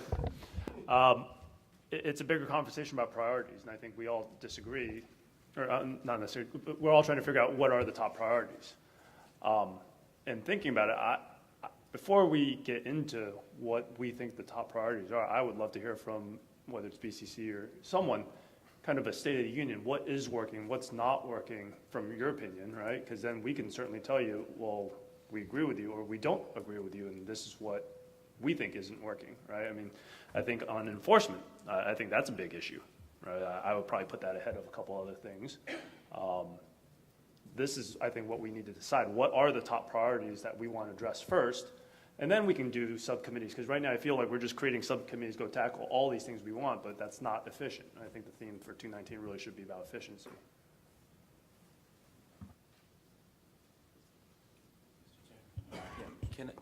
I just think we waste a lot of time procedurally on these types of discussions, and it's a common thing that we confront with 22. We have 22 members or so. It's just I think these are procedural issues best left to the chair. But with that, I'm going to call the question on the motion. We call the question on the motion. Can I get a roll call vote?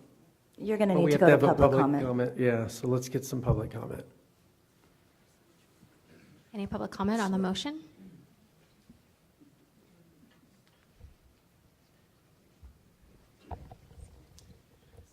Hi, yes, Paul Hansberry, Lovingly and Legally.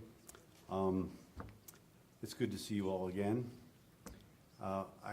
Just wanted to add, there's a number of subcommittee topics that are very important: cultivation, equity, testing. But the often forgotten and, in my opinion, broken subcommittee was microbusiness.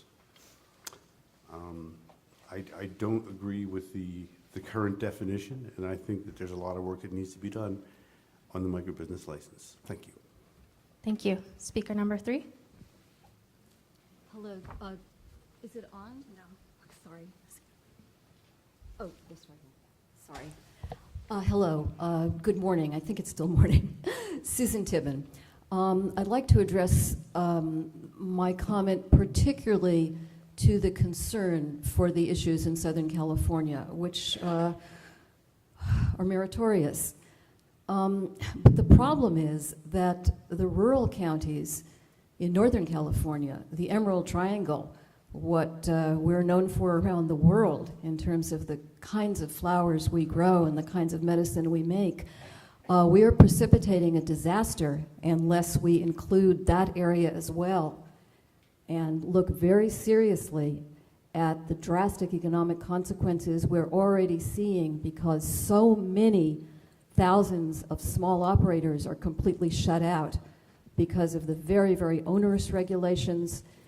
And I respectfully request on behalf of many, many thousands of us to please look closely at addressing the northern regions and not continue to incentivize the alternative market. which report from the field is more and more robust, and it's not what any of us want. Thank you. Thank you. Speaker number 1.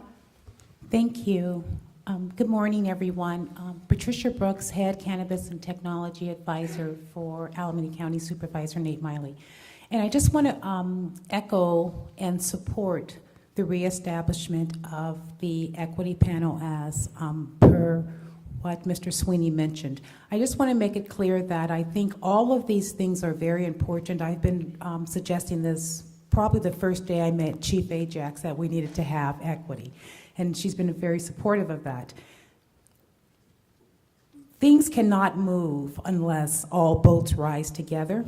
And as everything else is important to reestablish all the other subcommittees, this is equally as important. When you look at the numbers of recently, 76.6% of those whom are in the business are white.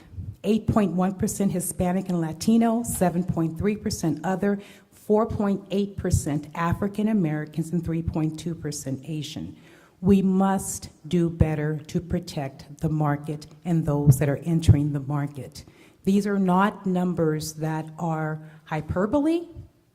This is what's actually going on in the industry. All boats must rise together. So as important as all the other industries are, this is equally as important. Good morning, Mr. Parrott. I didn't see you over there. I should have recognized you as well. That being said, I think there must be more importance. Yes, there's money, but to ensure that everyone can equally enter Sorry, your and time the is up. barriers are removed. Thank you. Good morning.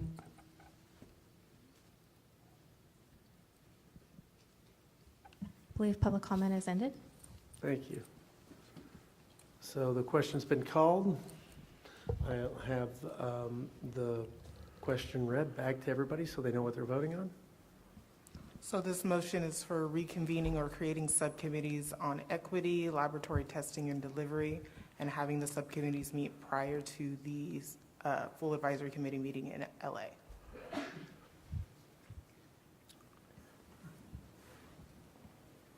Not to belabor the point, but from a local government perspective, we are desperately wanting to have a conversation about enforcement and public safety. Let us get this vote done, and if you want to make a motion on public safety and enforcement, then we'll handle that next. Is there a process to reconstituting the existing subcommittees to add new members on? There is no longer subcommittees. For the purpose of efficiencies, we have people that served on them before, and they could serve on them again if that's what we think would be best. But currently, those all have disbanded. We're in a standing committee. I think it would be prudent if we dealt with that, but we'll talk about that after this vote.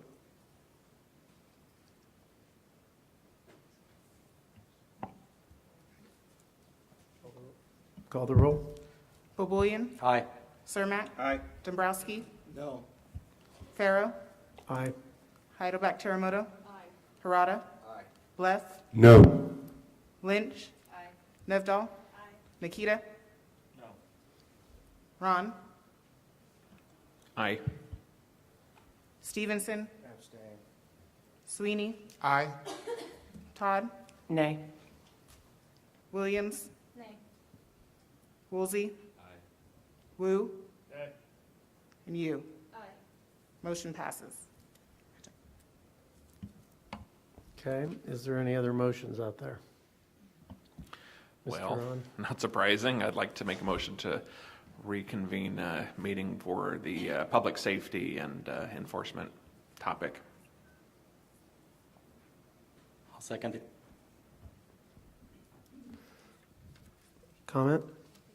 Before you go, can you just repeat that motion one more time, just to make sure we got it right? It's just regarding enforcement and public safety, and create a subcommittee to address those topics broadly. Thank you.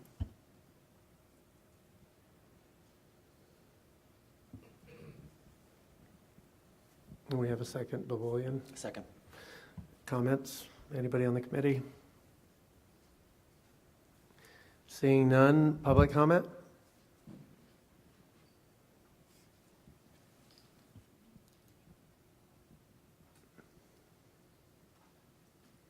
Thank you. Go ahead, Speaker 1. My name is Wesley Line. distribution. Mr. Hine, can you turn on your microphone, please? Hello. Sure. Large volumes of counterfeit vape pens are being sold openly to patients and consumers in California. These fake pens look real, but they're filled with cheap, contaminated oil.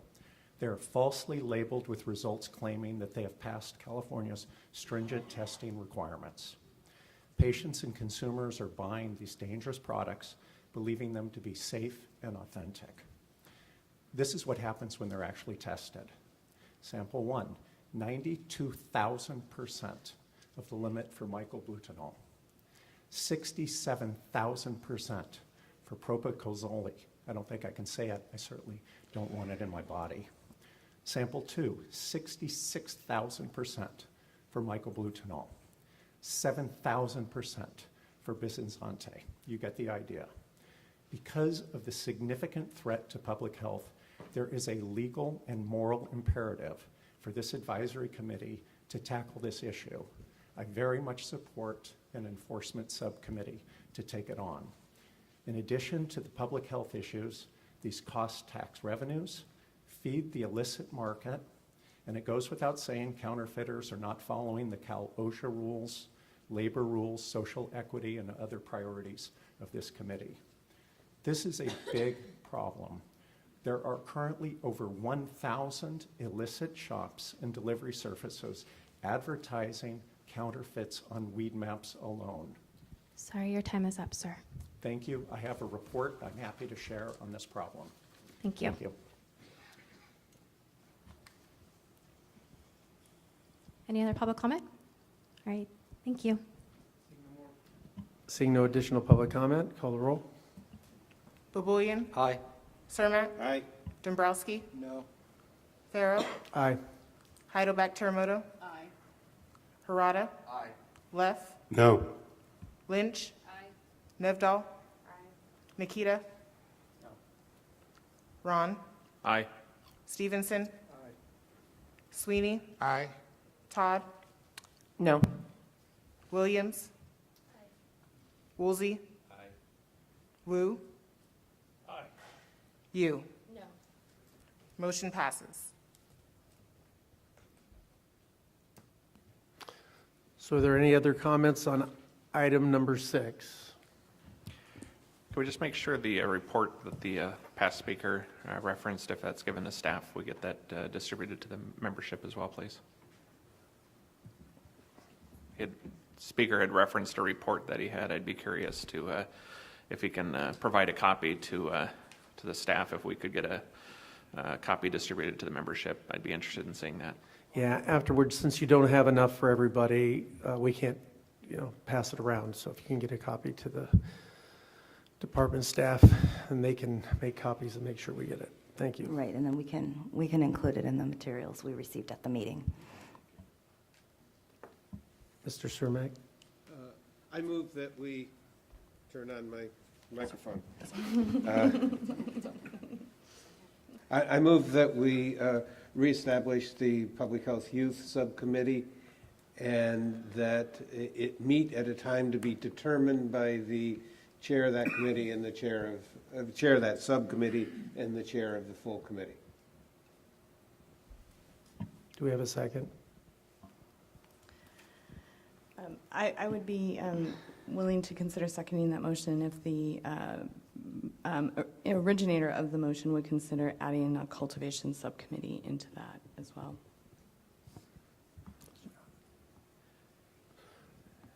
So what the request is that if we have a request to reestablish both the public safety and health and the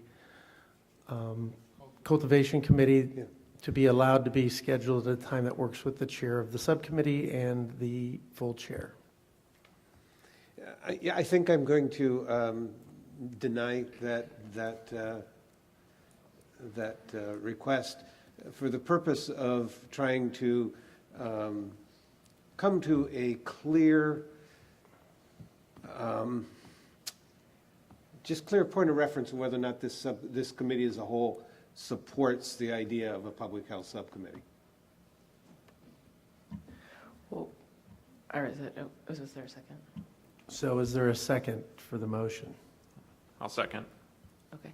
I just wanted to clarify, Dr. Cermak, that I've been voting no on the establishment of the subcommittees, not because I don't believe those should be subcommittees, but I don't think we're engaging in the right process of going one by one to vote on each subcommittee, rather than delegating that to the chair to identify, based on all our input, what subcommittees are the most important to reconstitute and when they should meet.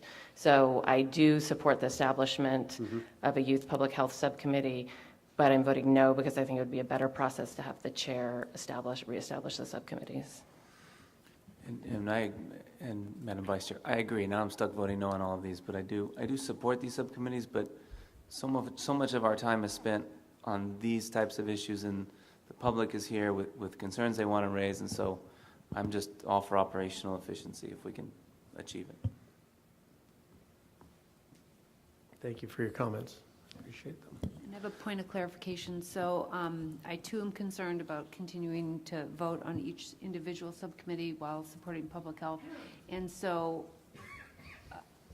I was under the understanding that the chair and vice chair would be able to come to us at the next meeting with the recommendations for establishment of subcommittees to be met, and that we were specifically bringing up the issue of equity in delivery and lab testing because the meeting was in LA, and we wanted to have the subcommittee meeting prior to the full advisory board meeting. And so I guess I'm asking as a point of clarification, voting no does not prohibit a future public health subcommittee to chair and vice chair, and then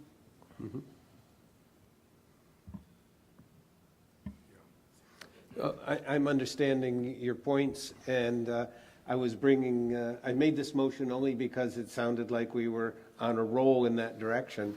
And if I get assurances from the chair that there will be a reestablishment of Public Health Committee, I'm willing to withdraw the motion. Thank you. You have my assurance that there will be a subcommittee for that as well when it's appropriate. Okay, then I withdraw the motion. Thank you. Any other motions?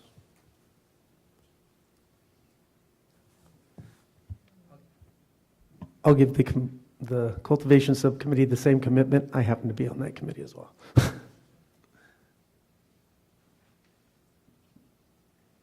So hearing no other motions, we'll move on to public comment on items not on the agenda. So.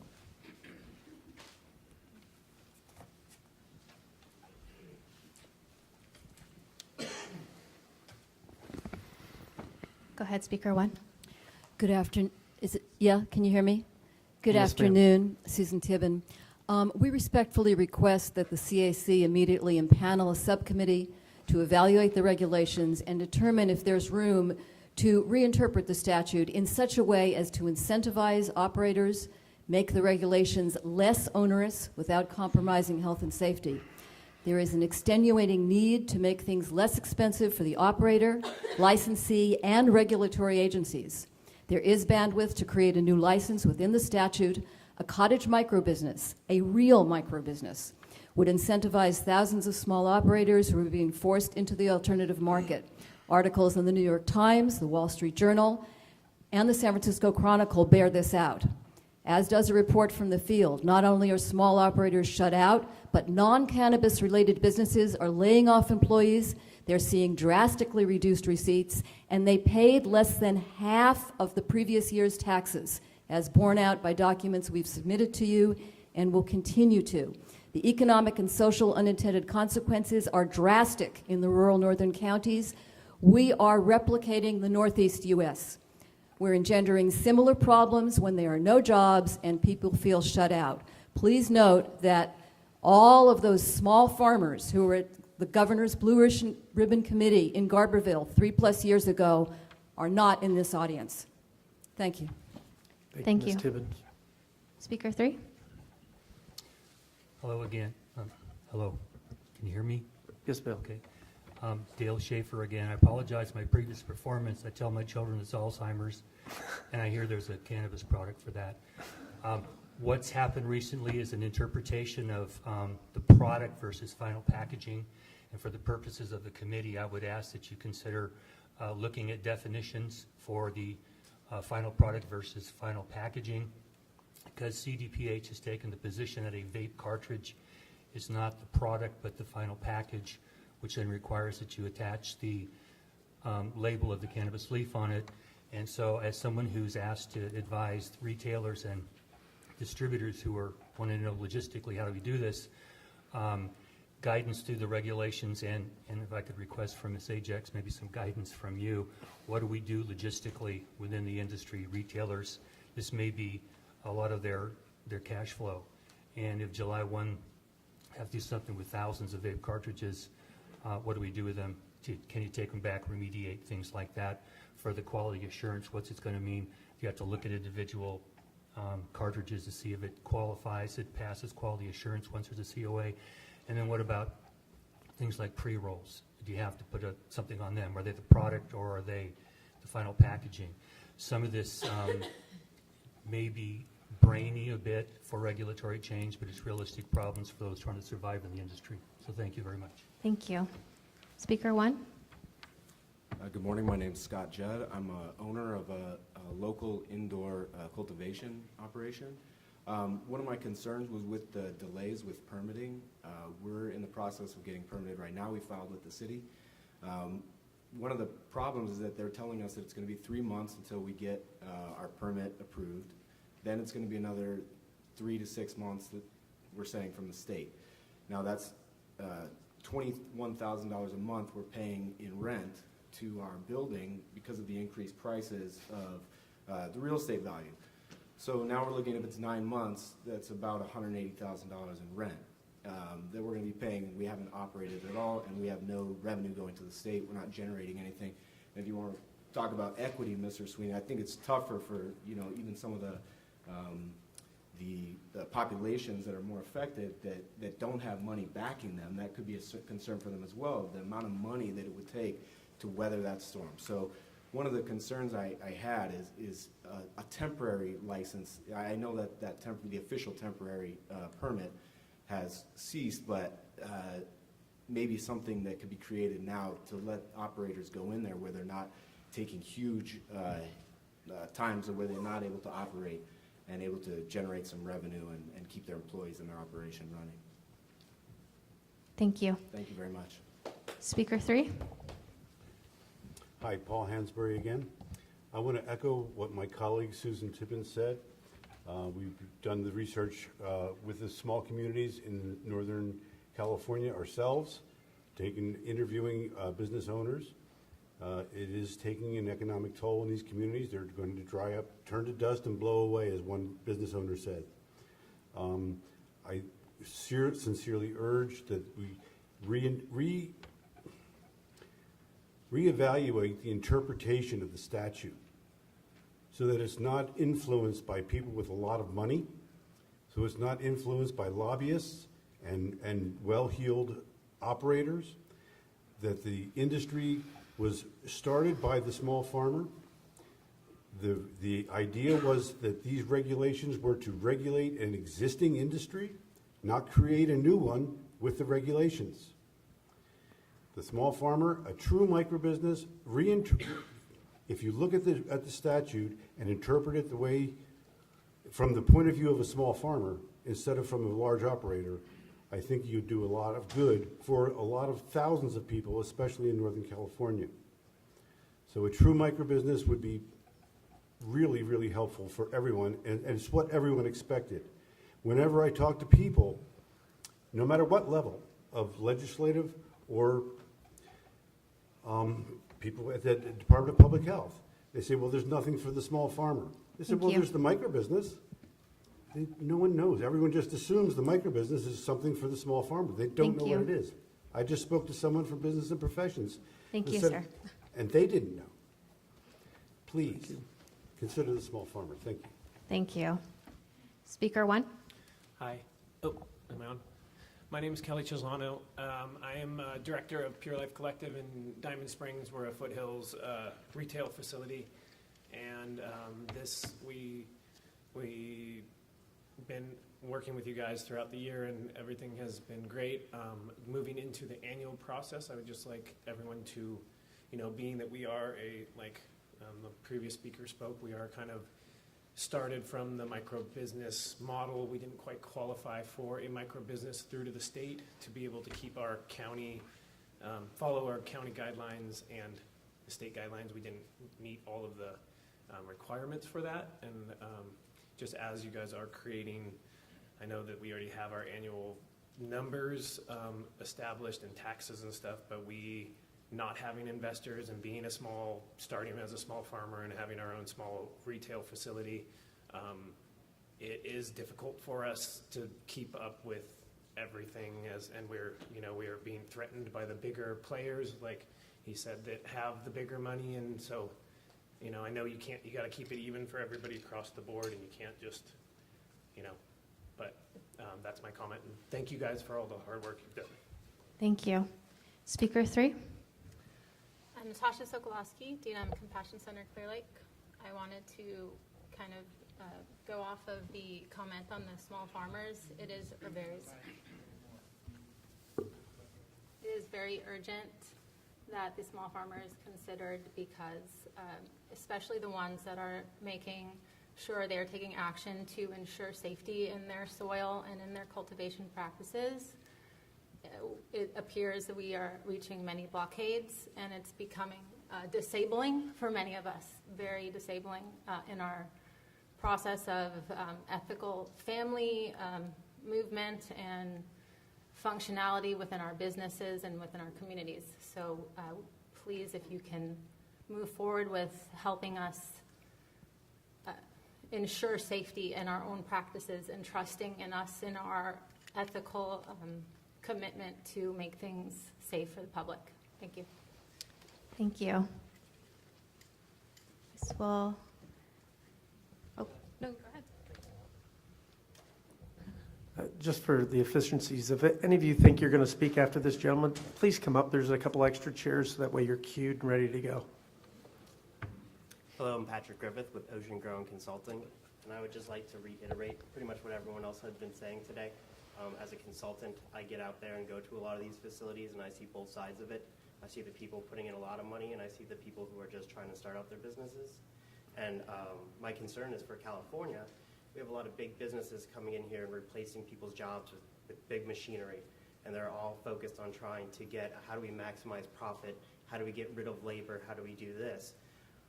And so my big concern is we're going to see the job market that we currently have with the marijuana industry start to shrink up, and that could affect the economy in a negative way. The other thing is I still see a lot of things happening. People I consult for, I encourage them to get their licenses and go through you. And then I'll get phone calls back from people saying, hey, we were raided by the police, this happened, what's going on type of deal. And I think there needs to be a program that you guys have that can help these people kind of get to where they need, because if you don't help them, they're going to continue to do this one way or another. Thank you. Thank you. Speaker 3. Hey, Paul, you already spoke on this open topic. Is it something that absolutely has to be, that we didn't pick up on the last one, or can we hold it for another discussion? Is it separate? I'll keep it separate, and I'll keep it as brief as I know how. Please do. I want to thank every member in this committee. I've been to every meeting, and you've forwarded, and the subcommittee meetings, and you forwarded recommendations to the various agencies and done an incredible amount of hard work. I think that the different agencies need to take these considerations a little bit more seriously and perhaps look at their interpretation of the statute instead of just, this is how we're interpreting the statute now.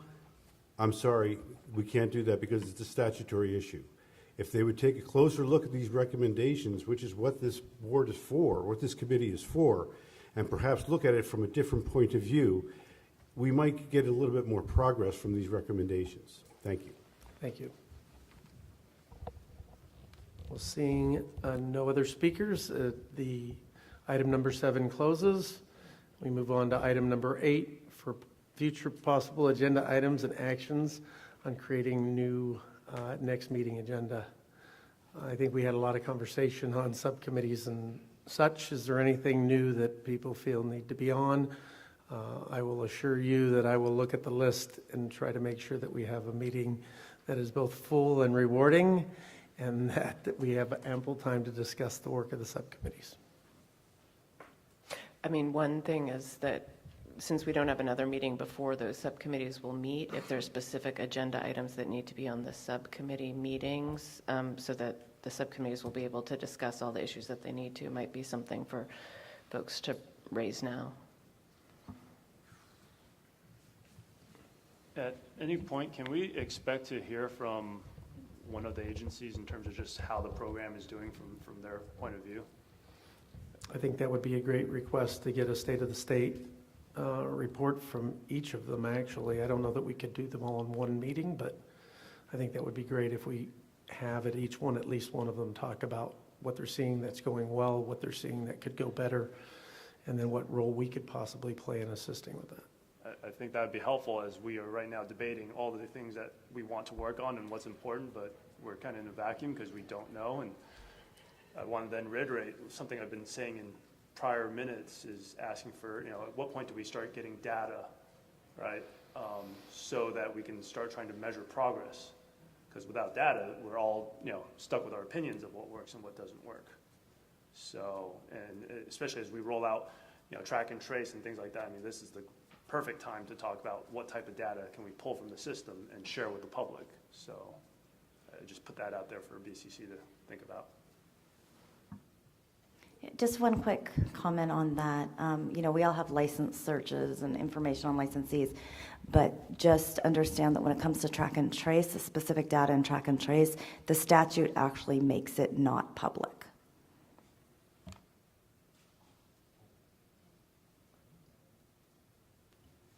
Dr. Smack? I just have a question about the process of putting something on the agenda. We don't have to decide at this meeting that something is going to be on the agenda of the next meeting, do we? That is up to the chair? Yeah, under your handbook, the chair has the ability to set the agendas. Okay. Yes. And so I will assure you within the next few weeks, I'll be meeting at BCC to talk about venues for our next meeting, venues for the subcommittee meetings, and what list of agenda items that we've had outstanding, and probably talk about if we can get an agency able to give us a response to. So perfect. If some event came up in the meantime that we really should be looking at, you have the right to put that on the agenda, and it gets published as the agenda for the next meeting. Yes, and additionally, if something pops up and we think we need an emergency meeting for our committee, I can call an emergency meeting. Again, the challenge is finding a venue that would be open to not just us, but to the public, and noticing it properly. And any one of us on the committee could communicate to you between now and the next meeting saying, something came up, I really think it needs to be on the agenda. We could communicate that to you, and then it would be up to you whether or not it gets on the agenda. Correct? As long as you didn't call 3 other people and ask them to call me as well. I do understand that, yes. I keep my own counsel there. Okay, very good. Mr. Chair. So in addition to the items that were moved earlier for subcommittee items, this is a recommendation for the meeting in Los Angeles. We have a couple large cities that have moved forward in earnest with licensing, City of LA and City of Long Beach. It certainly would be, I think, beneficial for this committee to hear from their representatives on the challenges that they have experienced, both with the state regulations and their local regulations. And in addition, the LA County Health Department as well, which is starting to look at the retail and the manufacturing on a local level. Those might be useful presentations, and I'm happy to facilitate an introduction if you wish. Thanks, I like the recommendation. If you can put me in contact with the people, we'll do that. We'll make some calls. Mr. Chair, I would like to suggest that if we're looking at any regional issues, that we also include the Northern California Emerald Triangle issues that might be best discussed at some forum. Thank you. Thank you.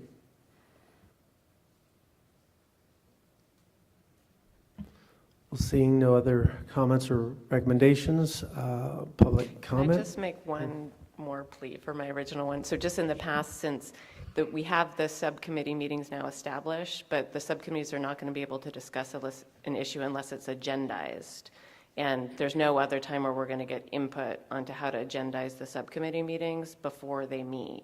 So for example, delivery, the subcommittee can't just meet to openly discuss delivery. There has to be an agenda. So if there's any specific issues within those subcommittee meetings, I mean, I guess actually, can there be communication? Maybe as Tim said, there could be communication directly to the chair about what should be on those agendas, but specific issues we need to agendize for those subcommittee meetings for them to be as effective as possible. I think we can simply put an agenda item that says to discuss and review recommendations identified by the subcommittee meeting for delivery, equity, and testing. And I don't know that we need to get specifics. For the agendas for the specific subcommittee meetings. Right. Well, I think when we make that agenda, we can, once we schedule them, we can schedule them also for the following full meeting. There's no reason to have a subcommittee meeting if we don't, well, there's a reason to have a subcommittee meeting. I guess we'd need to determine whether they would be completed with their work in time for the bigger meeting. I'm just saying the day before a meeting in LA, meeting on there's going to be a subcommittee meeting on delivery. That Correct. Subcommittee meeting is going to have an agenda. What's going to be on that agenda for the subcommittee to discuss? It can't, right, Tamara, just can't just say discussion of delivery, or it?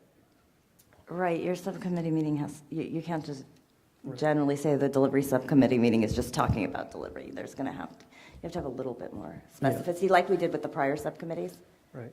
So just if there's any specific issues that folks want discussed in the subcommittee, those need to be made aware before the agenda for the subcommittee is created. Correct.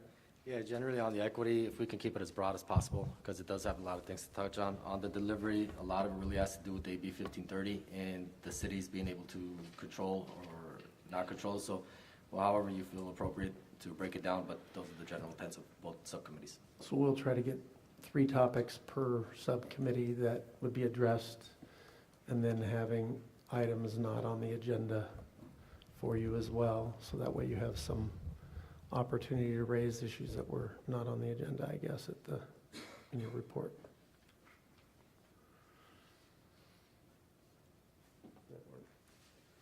Okay. Oh, Chair, I had one more question. Since we're going to be presenting the report, or not, the recommendations from the subcommittees at the main committee hearing, don't need to put on a separate agenda item for the main committee, right? Could you repeat that? Since for instance, equity, if the subcommittee on equity is meeting prior to the meeting, and if one of the agenda items for the main committee meeting is going to be to discuss the findings of the subcommittees, I don't think there's a reason to separately agendize equity, right? No, because I think when we did our last subcommittee reports, it was just simply a report based back from the subcommittee.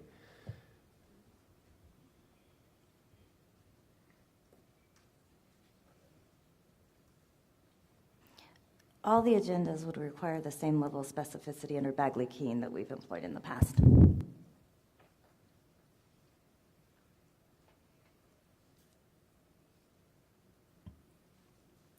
Any other comments or items that you want to discuss? So here's your opportunity again to share with items for future agendas for the public. So if you have some ideas, please feel free to come up.